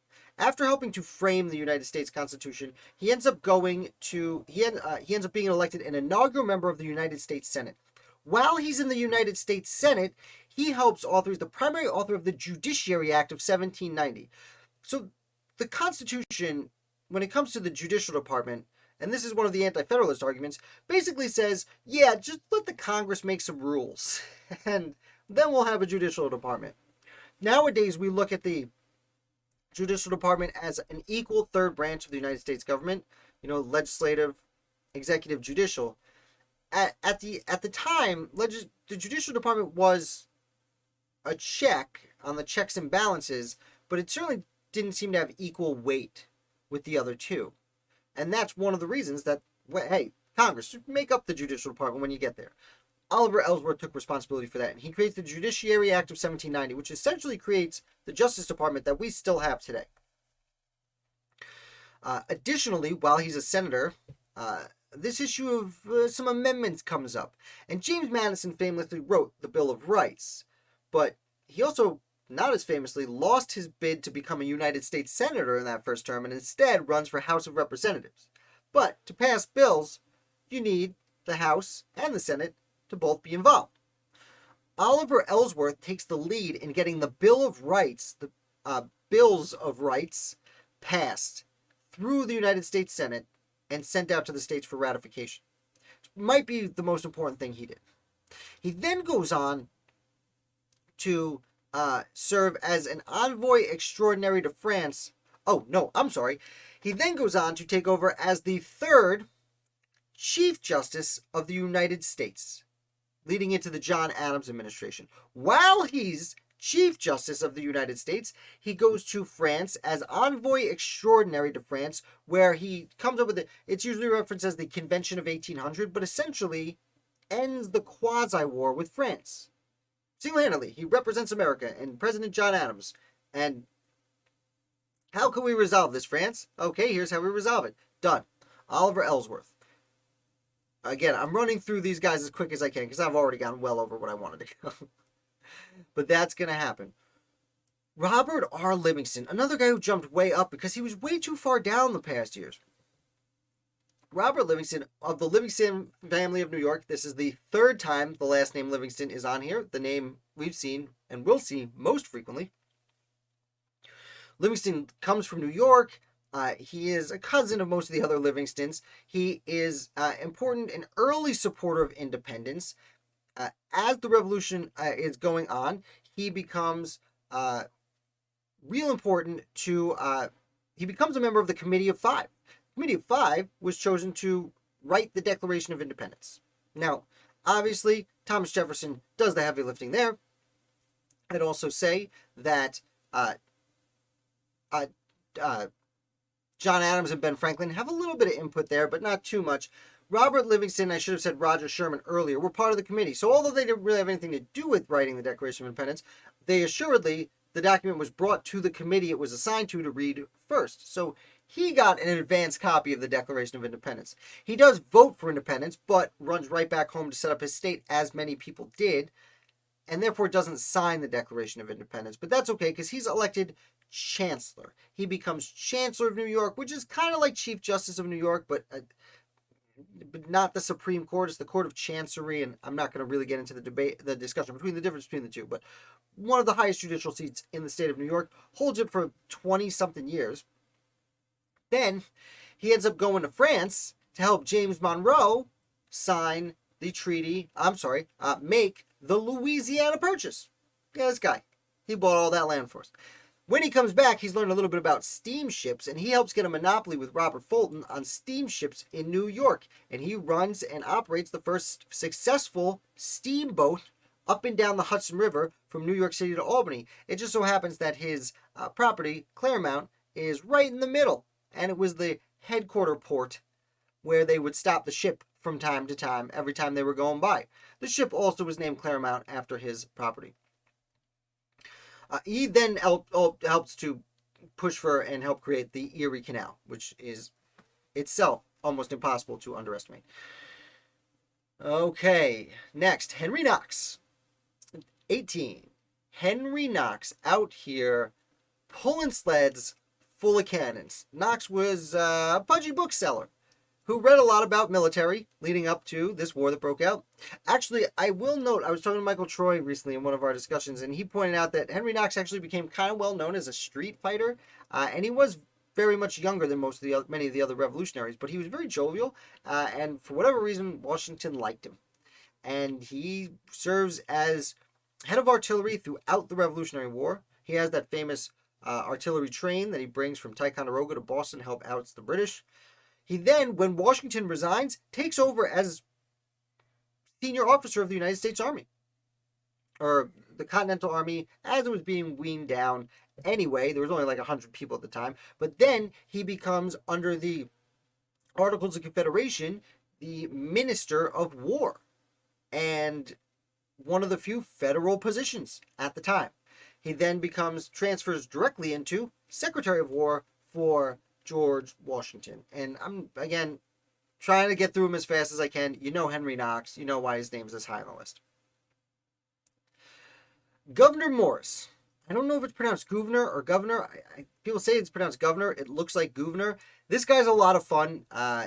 When he lost his leg, it's not because he was running from a woman's bedroom when the husband came home, though he was known to be in women's bedrooms when the husbands were not home. That aside, this gentleman helped finance the American Revolution. He was number 2 to Robert Morris and worked very much with Chaim Solomon, who we mentioned earlier, really helping to figure out where do we get some money to pay for this war. And he does that. Interestingly, he signs the Articles of Confederation from New York, and then Now, a little under a decade later, ends up signing the U.S. Constitution from Pennsylvania. He also ends up, he is the penman of the Constitution. When you read the words of the Constitution, he was the one part of the committee of style that wrote it. So when you hear the words "we the people," that's Gouverneur Morris. He would also go on to serve overseas as a minister to France during the French Revolution, which he did not like. He took over for Thomas Jefferson over there. He didn't like what was going on very much at all. Number 16, another guy jumping up like 40 spots. I don't know how I had him so low last year. John Rutledge, today's founder.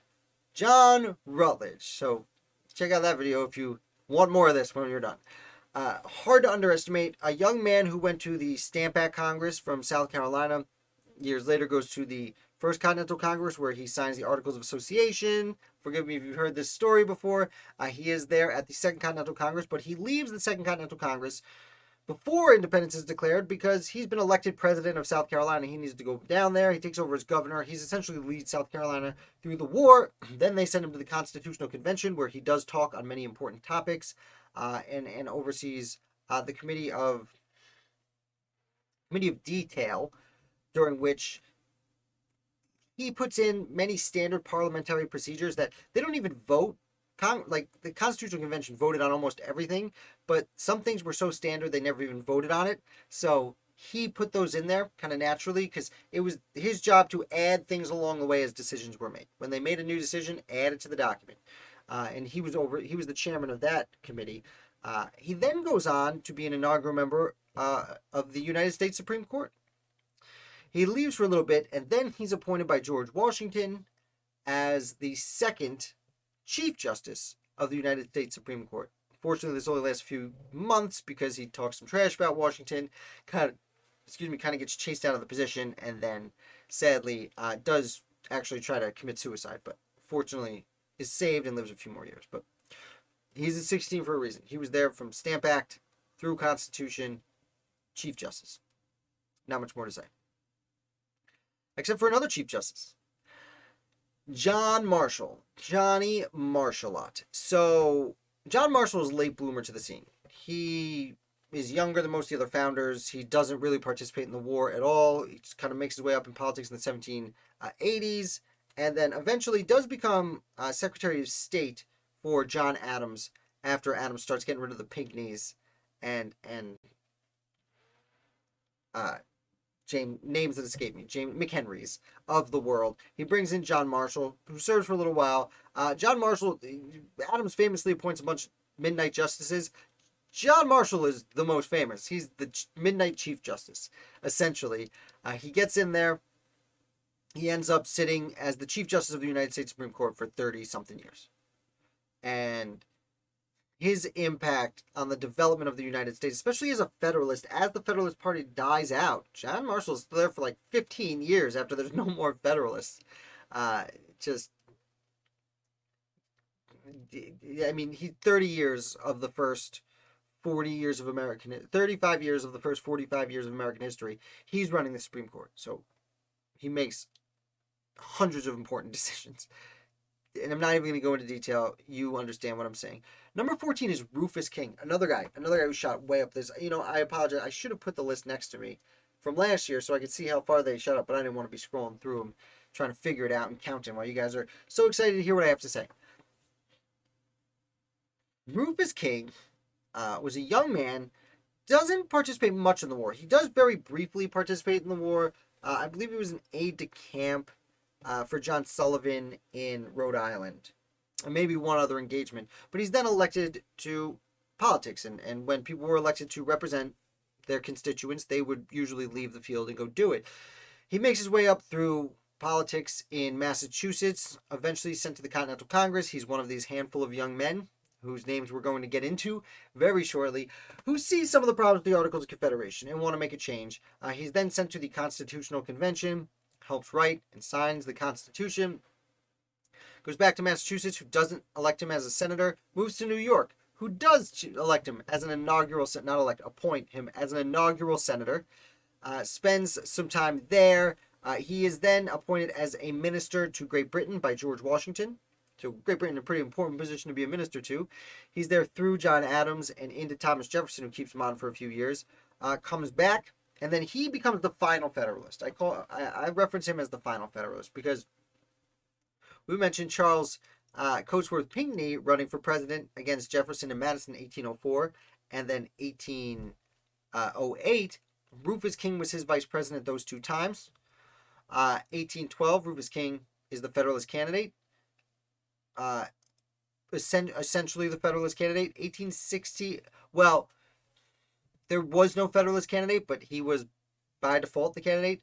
1816, he's also kind of the candidate, but James Monroe basically runs unopposed. And then 1820. Oh no, I'm sorry. He was the candidate in 1860, and it's 1824.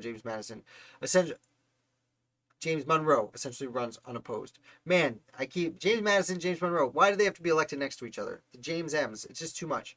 Yeah, Rufus King was keeping the Federalist Party alive during the time, and you need to give him a shout out. He was really forward thinking on things like slavery and gender equality.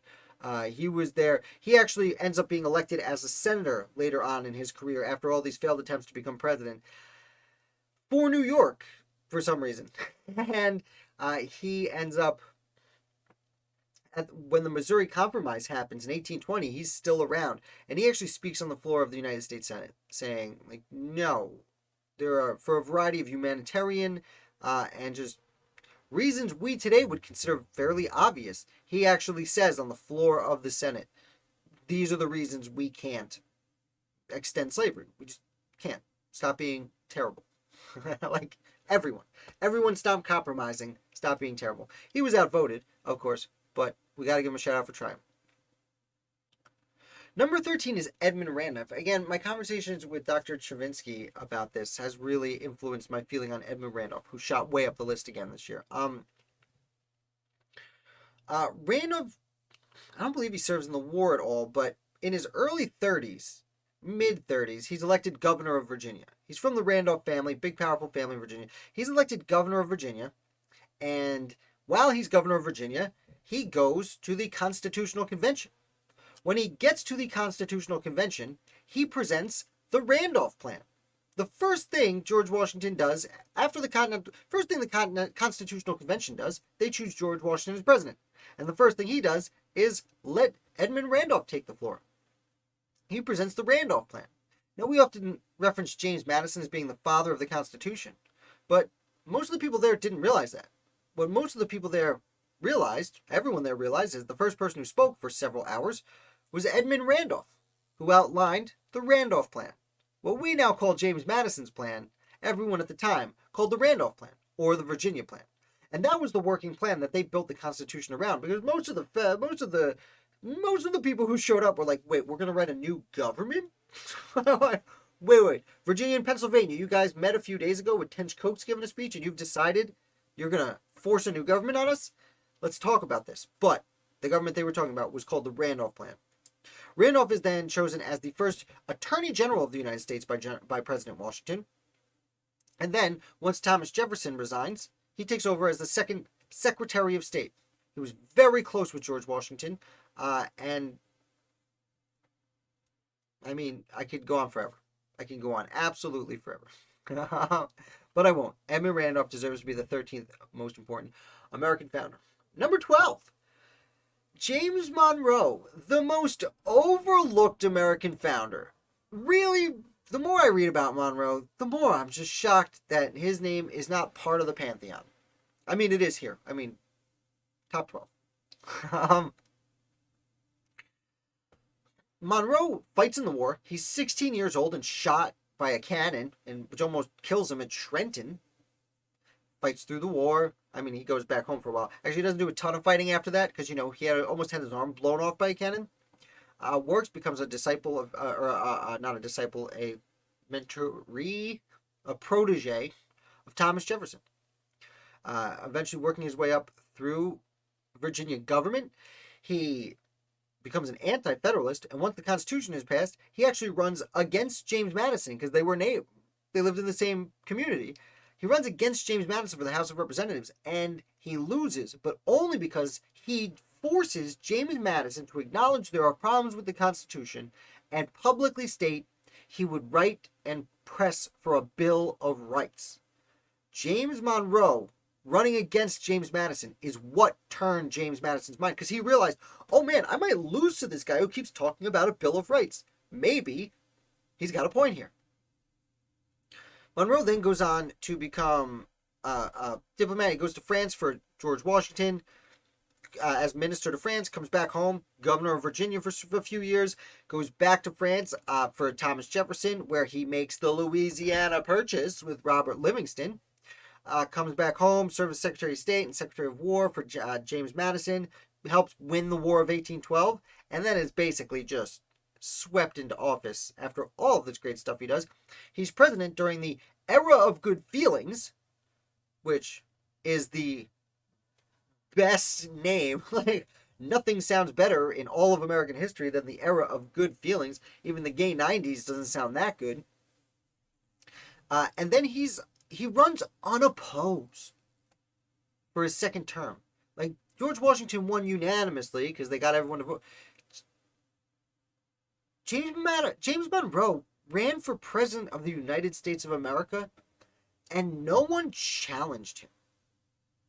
Other people got votes because people were unhappy that there were people who thought only George Washington should win unanimously. So he didn't really win unanimously, but he ran once again unopposed for President of the United States of America. He's also the one who brought Marquis de Lafayette back over for his farewell tour. So James Monroe. Number 11, another gentleman who shot up. He was already pretty high on the list, but went up higher. Elbridge Gerry. Yes, I believe it's pronounced Gerry, even though gerrymandering is named after him. And no, that's not why he's on this list. Actually, jumping ahead to the future, he ends up being governor of Massachusetts when gerrymandering happens, and he didn't like the idea, but as the leader of his party, and it was so overwhelmingly popular in his party, he begrudgingly supports it, and then his opponents say, hey, yeah, we'll call it gerrymandering, and now it's still hanging around. I mean, of all the people we've discussed, at least he has something that's still in the common vernacular, even though my understanding is they're mispronouncing his name. Elbridge Gerry, early patriot, Massachusetts, signs the Declaration of Independence, stays in the Continental Congress, goes to the Constitutional Convention 11 years after signing the Declaration of Independence, stays for the entire duration of the Constitutional Convention. And on September 17th, 1787, when the Constitution is signed, Elbridge Gerry is one of 3 people in the room who says, I will not sign that document, and leaves, and fights against the Constitution. Now, doesn't work well. It gets passed. Interestingly enough, he contributes a whole bunch to the creation of the Bill of Rights. He adds a lot to it. He later on also, as many of these high-ranking founders have been, becomes a minister to France. He's actually in France during the XYZ affair, and when the other 2 founders leave, he stays to try and work things out. And later on, much like George Clinton, who was an anti-federalist who becomes vice president, he ends up taking over for George Clinton as the 5th vice president of the United States of America, despite having not approved the document that elected him vice president under James Madison. All right, I'm going to take one last sip of water, and we're going to rock through the top 10. Any guesses? Any guesses who might be coming? Number 10, Nathaniel Greene. Moving up 1 spot from last year, Nathaniel Greene makes the top 10. If you know who Nathaniel Greene is, you know why. And if you don't know who Nathaniel Greene is, you don't know why. Now, he is the highest ranking person who had nothing to do with the creation of the government, because he dies shortly after the war. I believe malaria or maybe heat stroke when he moves to South Carolina. He went broke because of his service in the war. Nathaniel Greene took over the Southern Department late in the Revolutionary War, as the British had turned their attention to the South. And with the help of some other very important and expert military patriots, Nathaniel Greene wins the American Revolutionary War. sorry to fans of any other founders with any other better stories. He had been serving for several years as quartermaster general, feeding and clothing the troops. He demanded that George Washington let him continue in the field if he take the position of quartermaster general, and he goes down and wins the war. I can't really say. They have the race to the Dan where he like kind of runs away while he sends what's his name, not Wayne, Marion, sends Francis Marion down to. He breaks his army in half. Not exactly half, but pretty much in half. Francis Marion distracting the British over here. Nathaniel Greene running away. Suddenly turns around, comes back. They chase him down. Some big important battles. Nathaniel Greene corners the British and Cornwallis at Yorktown. Corners Cornwallis. I'm surprised I haven't heard that joke more often in my life. Cornwallis is cornered at Yorktown, which forces George Washington to give up New York. Like, he always wanted to go into New York City. That was the target. He forces George Washington to have to admit, okay, I need to move the main army south because Nathaniel Greene just won the friggin' war. Nathaniel Greene, like, many people fought in the war. Many people get credit for winning the war. George Washington was in charge of the war. The Continental Congress was overseeing the war. But if you want to pick one person who won the Revolutionary War, this is arguable and this is subjective, but in my opinion, Nathaniel Greene won the American Revolutionary War. Fortunately, he dies before he can see the Constitution created and have any role on the national stage. But number 9, Robert Morris. Robbie Moores a lot. Robert Morris is commonly called the financier of the Revolution. He basically was. Now, Robert Morris should have signed all the documents. He doesn't. He actually decides not to sign the Declaration of Independence. He votes. He abstains himself. He doesn't vote against independence. He just doesn't show up for the vote. But he does sign the Declaration of Independence with one of my favorite quotes. It is someone's quote, duty to follow. I can't remember the exact quote, but I'll paraphrase it. It's my duty to follow when I cannot lead.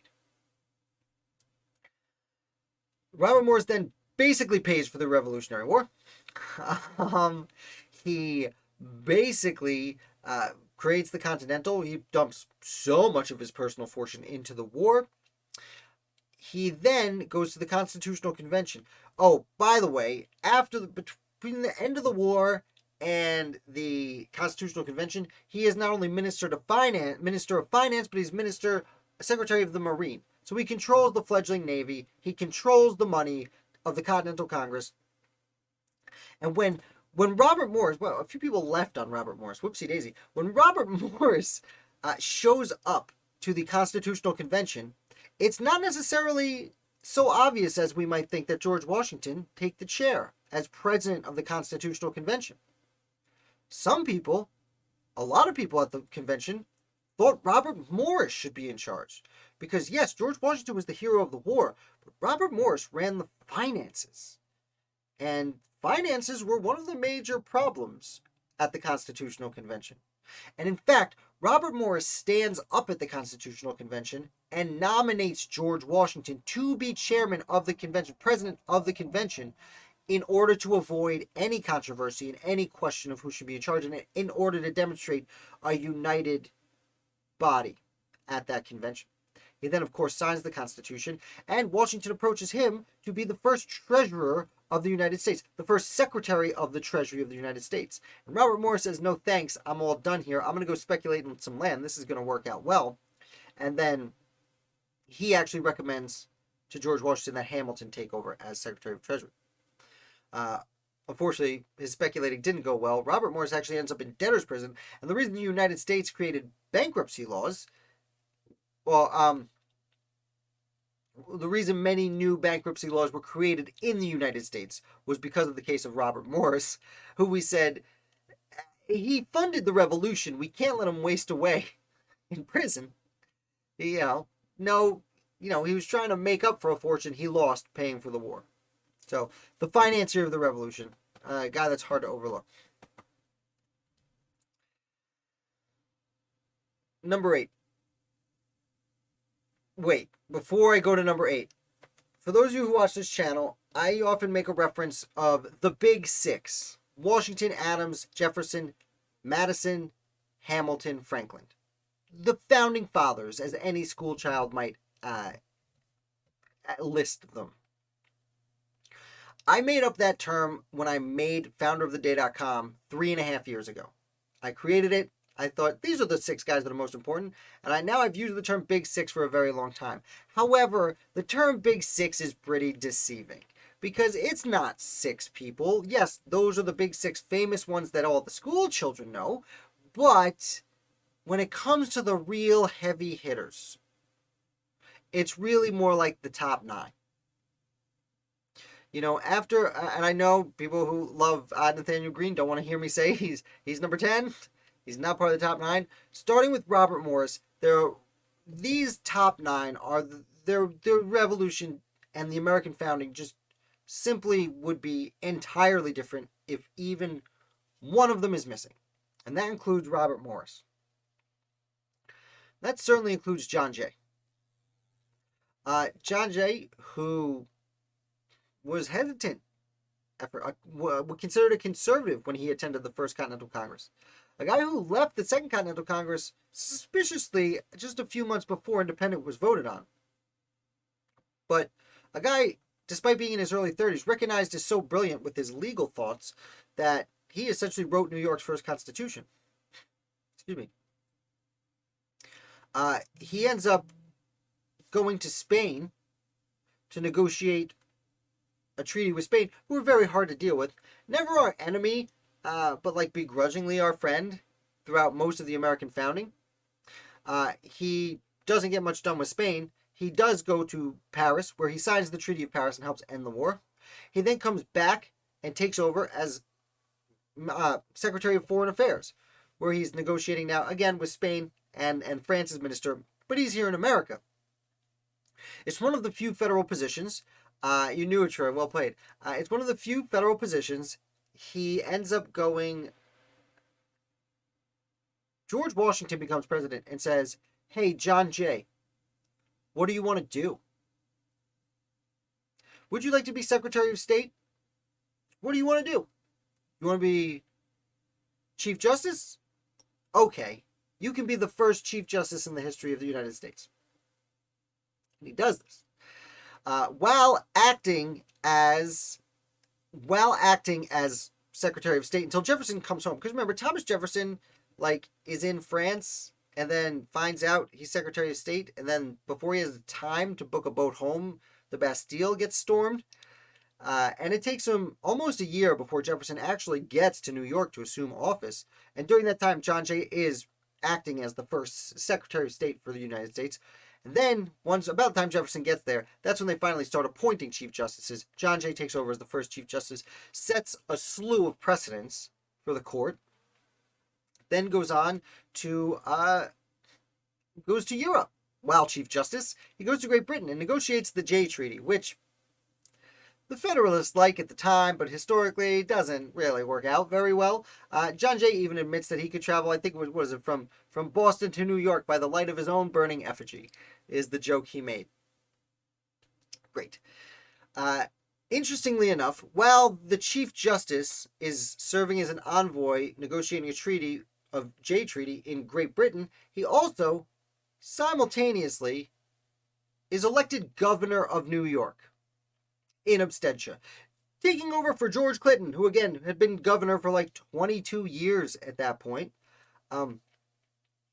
Actually, I do want to side note, we mentioned Charles Cotesworth Pinckney before. Charles Cotesworth Pinckney was there and helped with the Jay Treaty too, but he ends up going, or maybe it was Thomas Pinckney, one of the Pinckney brothers. He ends up going to Spain and finally negotiates a treaty with Spain that Jay couldn't negotiate. That's called the Pinckney Treaty. Pinckney's lucky his name was on the treaty with Spain and not the Jay Treaty. Anyhoozle, John Jay governs New York for a little while. One of the most interesting thing about John Jay, it's one of those questions of history, is you would think John Jay would have been at the Constitutional Convention. He had already written the Constitution. He was already working for the Continental Congress. Granted, no one really knew exactly what they were doing down there. except apparently Virginia knew what was going to happen, and Hamilton. And that's John Jay. You know the name. Not much more explaining I have to do, but maybe a little surprised at this next number. John Dickinson. John Dickinson, he could be a questionable character at times, but in the 1760s, John Dickinson writes Letters from a Pennsylvania Farmer, and it's some of the earliest, best articulated discussions about the rights of colonists as Englishmen and why some of these intolerable acts, although they weren't intolerable acts quite yet, why some of these new laws being passed by Great Britain were garbage and should be thrown in the garbage. John Dickinson, in my perspective, is the penman of the Revolution. And I know that people get that name. I know Thomas Paine is often referenced as that. John Dickinson was writing things while Paine was still wasting away in Great Britain. Like being pretty close to a lowlife. I don't want to talk trash about Thomas Paine, but John Dickinson was writing before he ever came here and kept writing afterward. He's at the Second Continental Congress. John Dickinson kind of famously decides not to vote for independence, and in fact doesn't even sign the Declaration of Independence. He thinks it's too soon. Why? Well, he does hold out for reconciliation a little bit, but because there's no government to replace it, and we can't declare independence if we're not ready for a new government. Just so happens that he wrote a new government called the Articles of Confederation. Now, the Articles of Confederation don't go so well in hindsight, but Dickinson would argue that's because they were written under duress. And no one wanted to grant a lot of power to any kind of federal government or even confederation at the time. Well, that's okay, because John Dickinson later goes to the Constitutional Convention and takes a second crack at writing a government. And he does. He is a major author of the United States Constitution. Although a lot of the things he wanted aren't included. Like he wanted just a general election for President of the United States. He also was extraordinarily forward-thinking. Instead of using the word man, like the Articles of Confederation used the word persons very intentionally. He when it comes to like the way we currently think of how we should treat women and people who might not have exactly the same skin tone as we do, John Dickinson was already thinking like that. A lot of his Quaker traditions seem to have influenced his discussions there, or his politics and thoughts there. I also skipped over that he was governor of both Pennsylvania and Delaware simultaneously for a bit there. Just running two different states, because he's John Dickinson. With that, I'm going to see if there's any water left. Oh, should have gotten a bigger cup, because I'm running on 2.5 hours. I've gone way long. We're having fun here. The number 6 most important American founder. And this is where controversy comes in. Because now I'm about to get into the 6 names everyone knows. And you're all biting your nails. And there is one major change approaching us. This one stays the same from last year. James Madison. You know the name's James Madison. You know he's involved with creating the Constitution heavily. Bill of Rights. Became president. Important during the Jefferson administration. James Madison. The thing is, James Madison is only at number 6 with some of the names we've gone through today. He's only at number 6 because he really doesn't participate in the Revolutionary War at all. He comes into Virginia politics kind of as a student of Thomas Jefferson in the mid-1770s. So the war's already started about the time Madison is graduating Princeton and joining politics. Now, to be fair, he is in the Virginia Assembly during Jefferson's administration and throughout. You often hear me reference these young men who are using the Continental Congress as a stepping stone in the 1780s to do better things at the state level. Because all the older gentlemen, after the independence was declared, ran away from Philadelphia and went back to their state, which was way more important to them. And so younger men would take the opportunity to be in the Continental Congress. Madison, one of the people, realizing, hey, This Articles of Confederation thing isn't working out. All these old guys took out all these debts and left us to pay them, but gave us no way to pay it off. Also, all the money's gone. I'm not going to get into much in James Madison. I think he fits appropriately as the bottom of the big six. Our next founder might cause a little bit of controversy, but I think on some reflection you might agree with me. Number 5, Alexander Hamilton. Alexander Hamilton is in a similar boat as James Madison, one of these younger men who goes to use the Continental Congress as a stepping stone. The difference is Alexander Hamilton did serve in the war. Not only did he serve bravely at lower levels and make his way up the ranks, eventually he's one of George Washington's right-hand men in Washington's family. Goes to the Constitutional Convention, signs on behalf of New York because the rest of New York left, ends up, of course, becoming Secretary of Treasury, Fire Protector, yeah. He ends up becoming Secretary of Treasury. He ends up creating modern America. Like, you might like it or you might not, but we live in Alexander Hamilton's America. This is what Hamilton wanted. I know things might be a little... We don't talk about modern politics on this channel. I will say things may seem a little chaotic now. This is essentially Alexander Hamilton's dream government. The whole economy, everything that's going on is basically exactly what he wanted. Of course, he couldn't predict things like the internet and that nature, but, this is the guy who wrote the Constitution, went and set up the Treasury Department, set it up just right, start the stock exchange, and start 3 banks. And voila. And we live and now with the economy is largely still based off the stock exchange and major banks. And that is this dude. But I think you will agree with me that even Hamilton and Madison didn't necessarily have the impact as these next few founders. One of them you are going to disagree with me on. Now, you probably know the 4 names that are left. You can probably guess them. The order might be tough because here's a big announcement. This next founder dropped 2 places this year.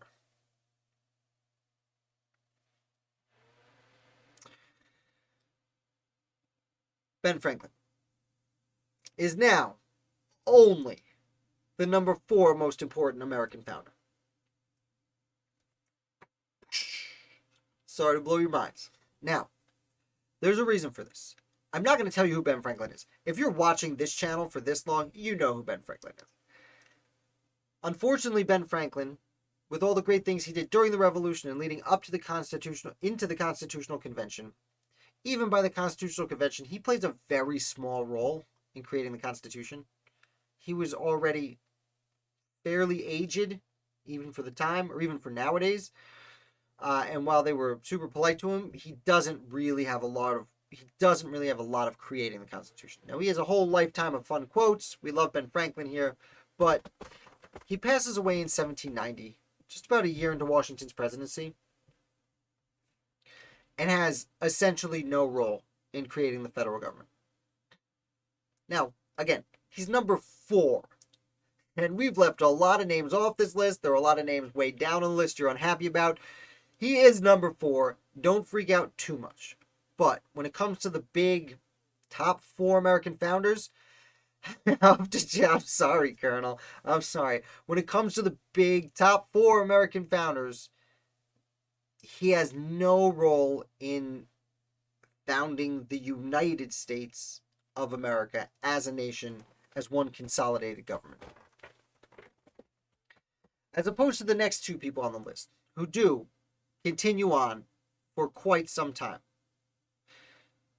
Now, I was only going to drop Ben Franklin once. Placed below Hamilton, Troy. I can see that. Maybe next year. I was only going to drop Ben Franklin 1 to number 3 spot. But the argument I was making to drop him from 2 to 3 was that he doesn't live to the federal government era.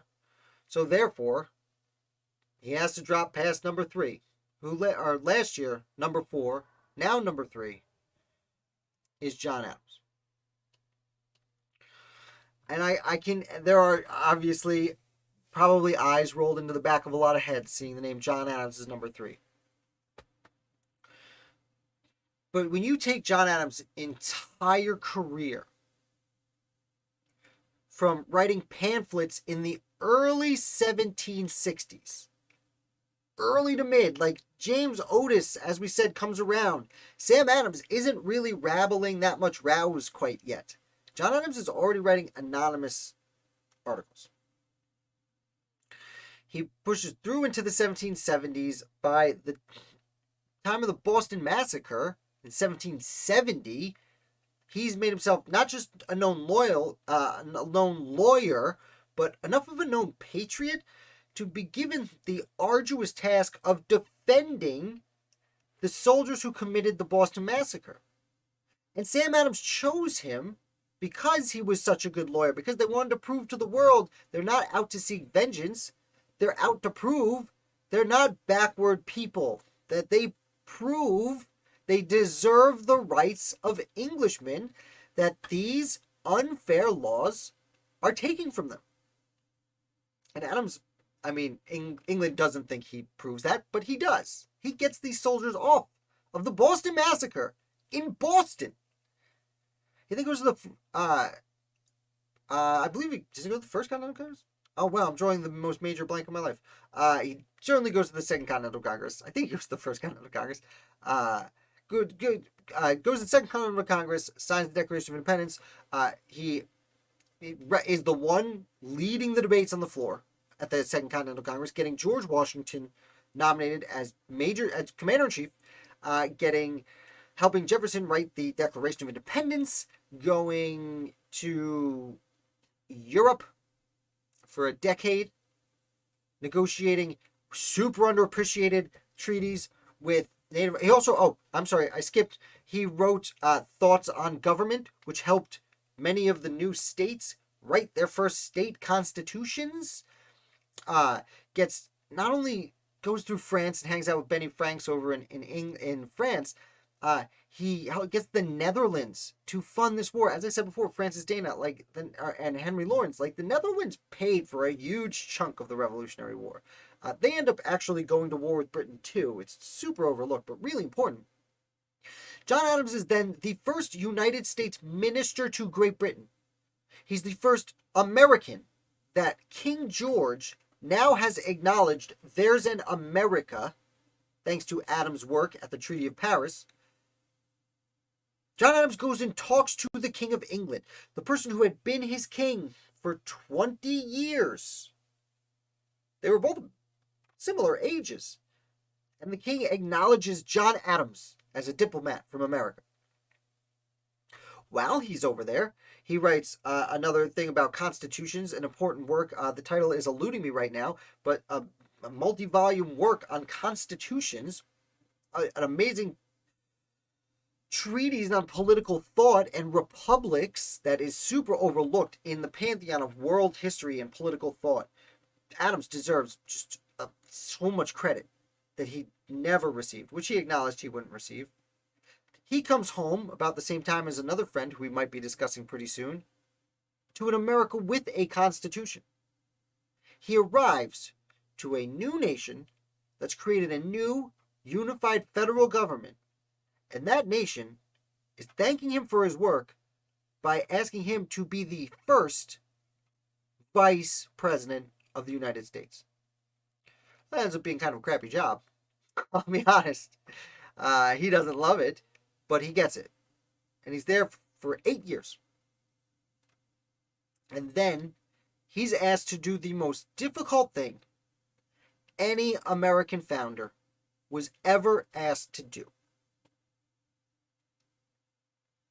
Please be George Washington. Please be the second president of the United States. John Adams does his best. He takes Washington's cabinet. He tries to be above party politics, just like Washington. Washington gets a lot of credit for it, like Troy's saying right now. John Adams, when it came, he could be partisan, and he could fight, and he would lose his temper and be kind of a curmudgeon all the time.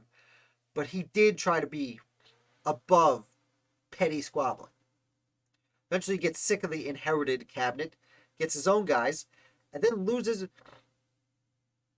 not just the presidency, but loses his best friend.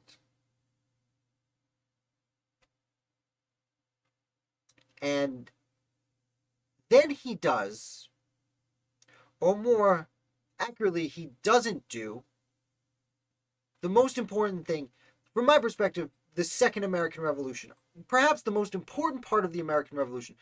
When you look at histories around the world, when a leader is overthrown in any fashion, usually after a leader is violently overthrown, whoever takes charge then is subject to some violence. Look at the French Revolution, all the violence there.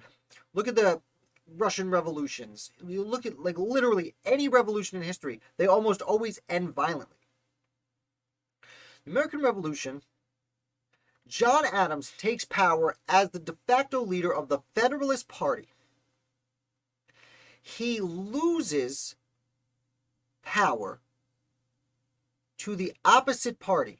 And as opposed to every other revolution in history where that change has been violent, John Adams peaceably hands power of a new nation to his opposing faction. Granted, he's kind of a loser about it. He's a sore loser about it, and he sneaks off early in the morning and doesn't congratulate his old former friend Thomas Jefferson. But not only like personal animosity, like he's lost his best friend over the election, and he still peaceably hands the nation over. Granted, he throws some midnight judges in there. Well, you gotta do what you gotta do. He then goes on to, once he reconnects with his old friend, spoiler alert, their discussion, and I should move on to the next person, their discussion ends up being just extremely important. And from here, I'm going to move on to number 3. If you haven't guessed number 2 by now, I've been trying not to say his name, but it snuck out. It's Thomas Jefferson. Whatever you may think of Thomas Jefferson, his politics, his personal life, I don't care. His importance is inarguable. Before the revolution gets hot, he's a low-level politician who writes a paper that he wants the government to pass as a resolution. And they don't. And when I say government, the government of Virginia. The colonial House of Burgesses says, nope, this is too radical for us. And some of his friends take the paper and publish it anyway. A summary view of the rights of British America. Jefferson then gets a little famous. Because, you got famous being a writer back then. He's sent to the Continental Congress. He writes the Declaration of Independence, which people don't find out for a while, but eventually they start to realize he's the author of that. He then bounces back to Virginia, becomes governor. That doesn't go so great. Virginia gets invaded. He runs away. Then his wife dies. And he goes back to the Continental Congress, and they said, hey, remember when we wanted to send you to France a few years ago and you said no? Do you want to go now? He says, yeah. He goes to France. He's there for 5 years.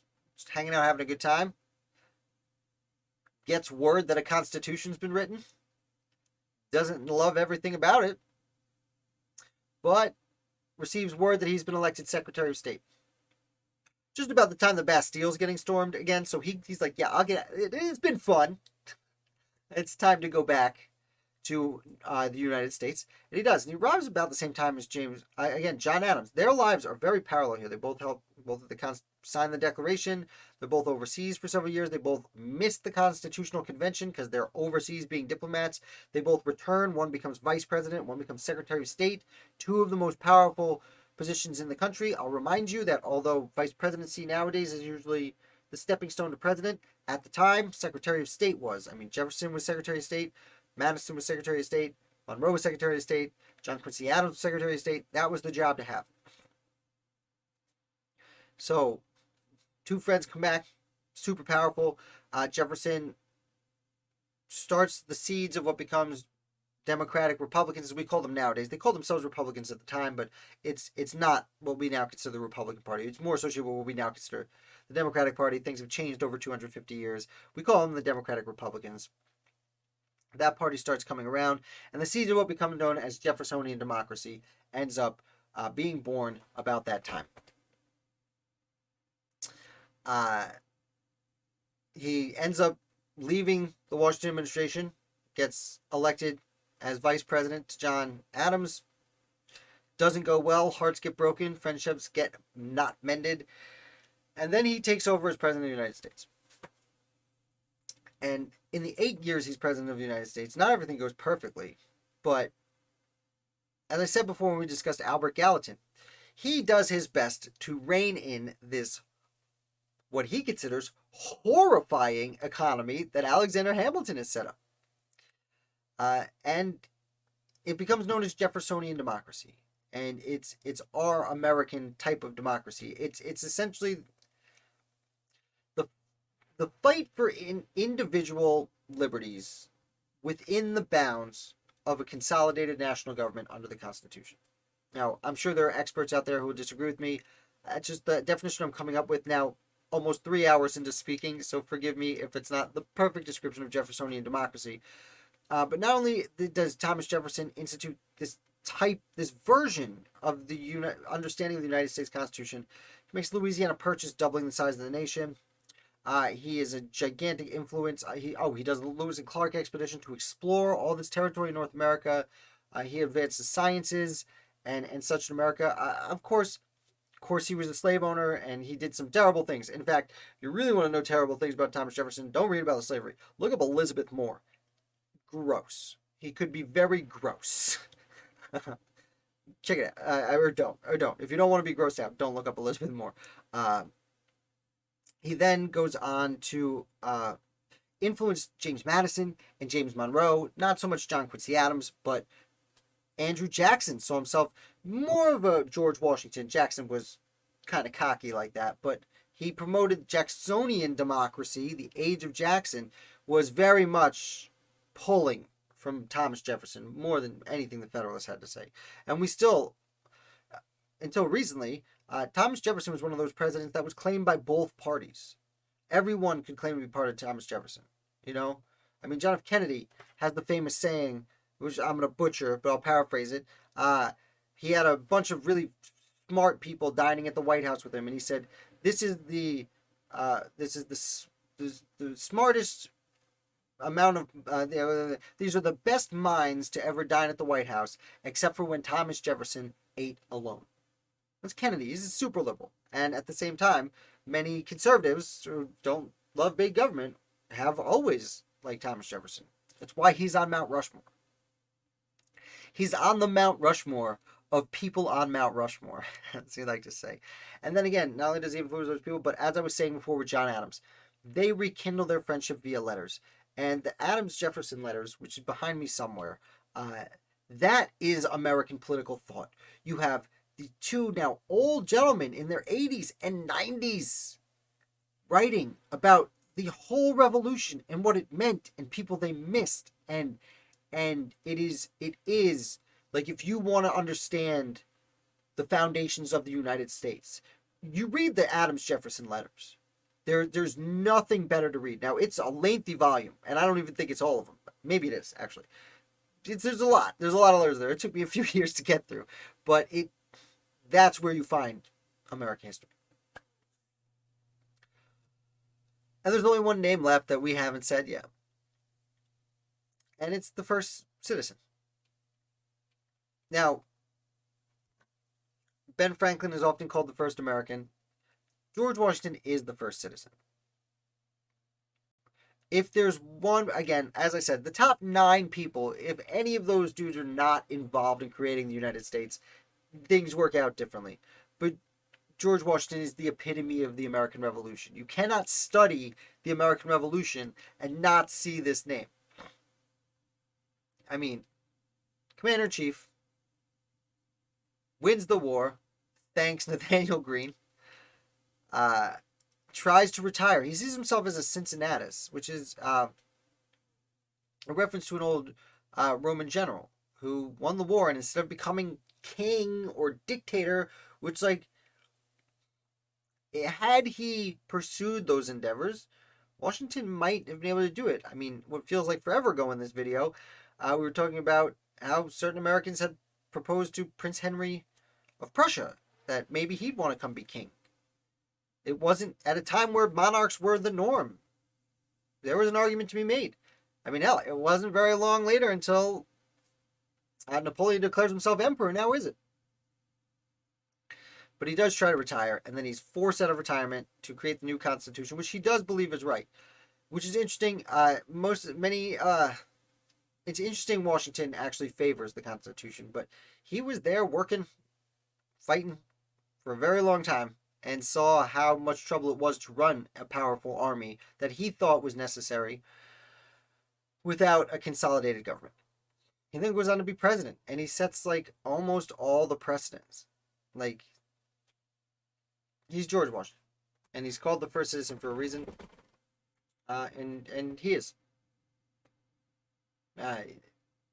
There are obviously criticisms people make of him. There were. By the time of his second term as president, he was getting criticisms that he had not seen since he was a much younger man. But,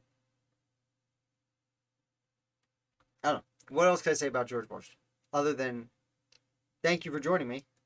This has been Founder of the Day, the top 100 American founders. I ran out of water, so I'm super thirsty. But we did it. We did it. This is an annual thing. I hope you enjoyed it. Please let me know in the comments what you hated about it, which founders I got absolutely wrong. I see Nick is not very excited about where I placed Sammy Adams, but I did what I did. And we're going to have to live with it. And at this point, I'm not going to go back and explain to anyone because we made it this far. If you guys could do me the biggest favor in the world and hit like before you leave, that would be fantastic. It is the best way to get other people to help come learn about the American Revolution along with us. If you're just tuning in, I suggest you wait until this uploads and watch from the beginning because you've missed everything. Spoiler alert, George Washington wins. The least surprising thing you've ever heard. Matt, good to see you, dude. Thank you for coming.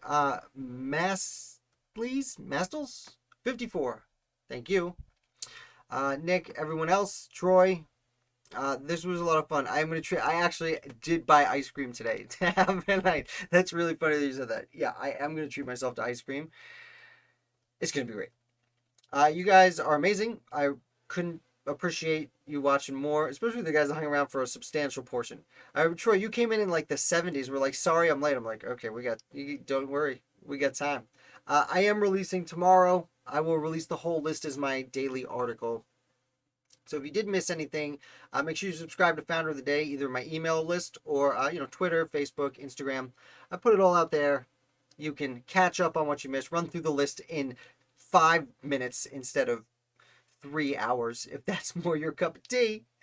I don't have a sign off prepared for this. I am your humble and obedient servant. If you have any questions, comments, anything, let me know. This was so much fun for me. I put a lot of time into it this week. It is super fun for me. I really hope you guys enjoyed it too. I am losing my voice, but I'll be back with another Founder for you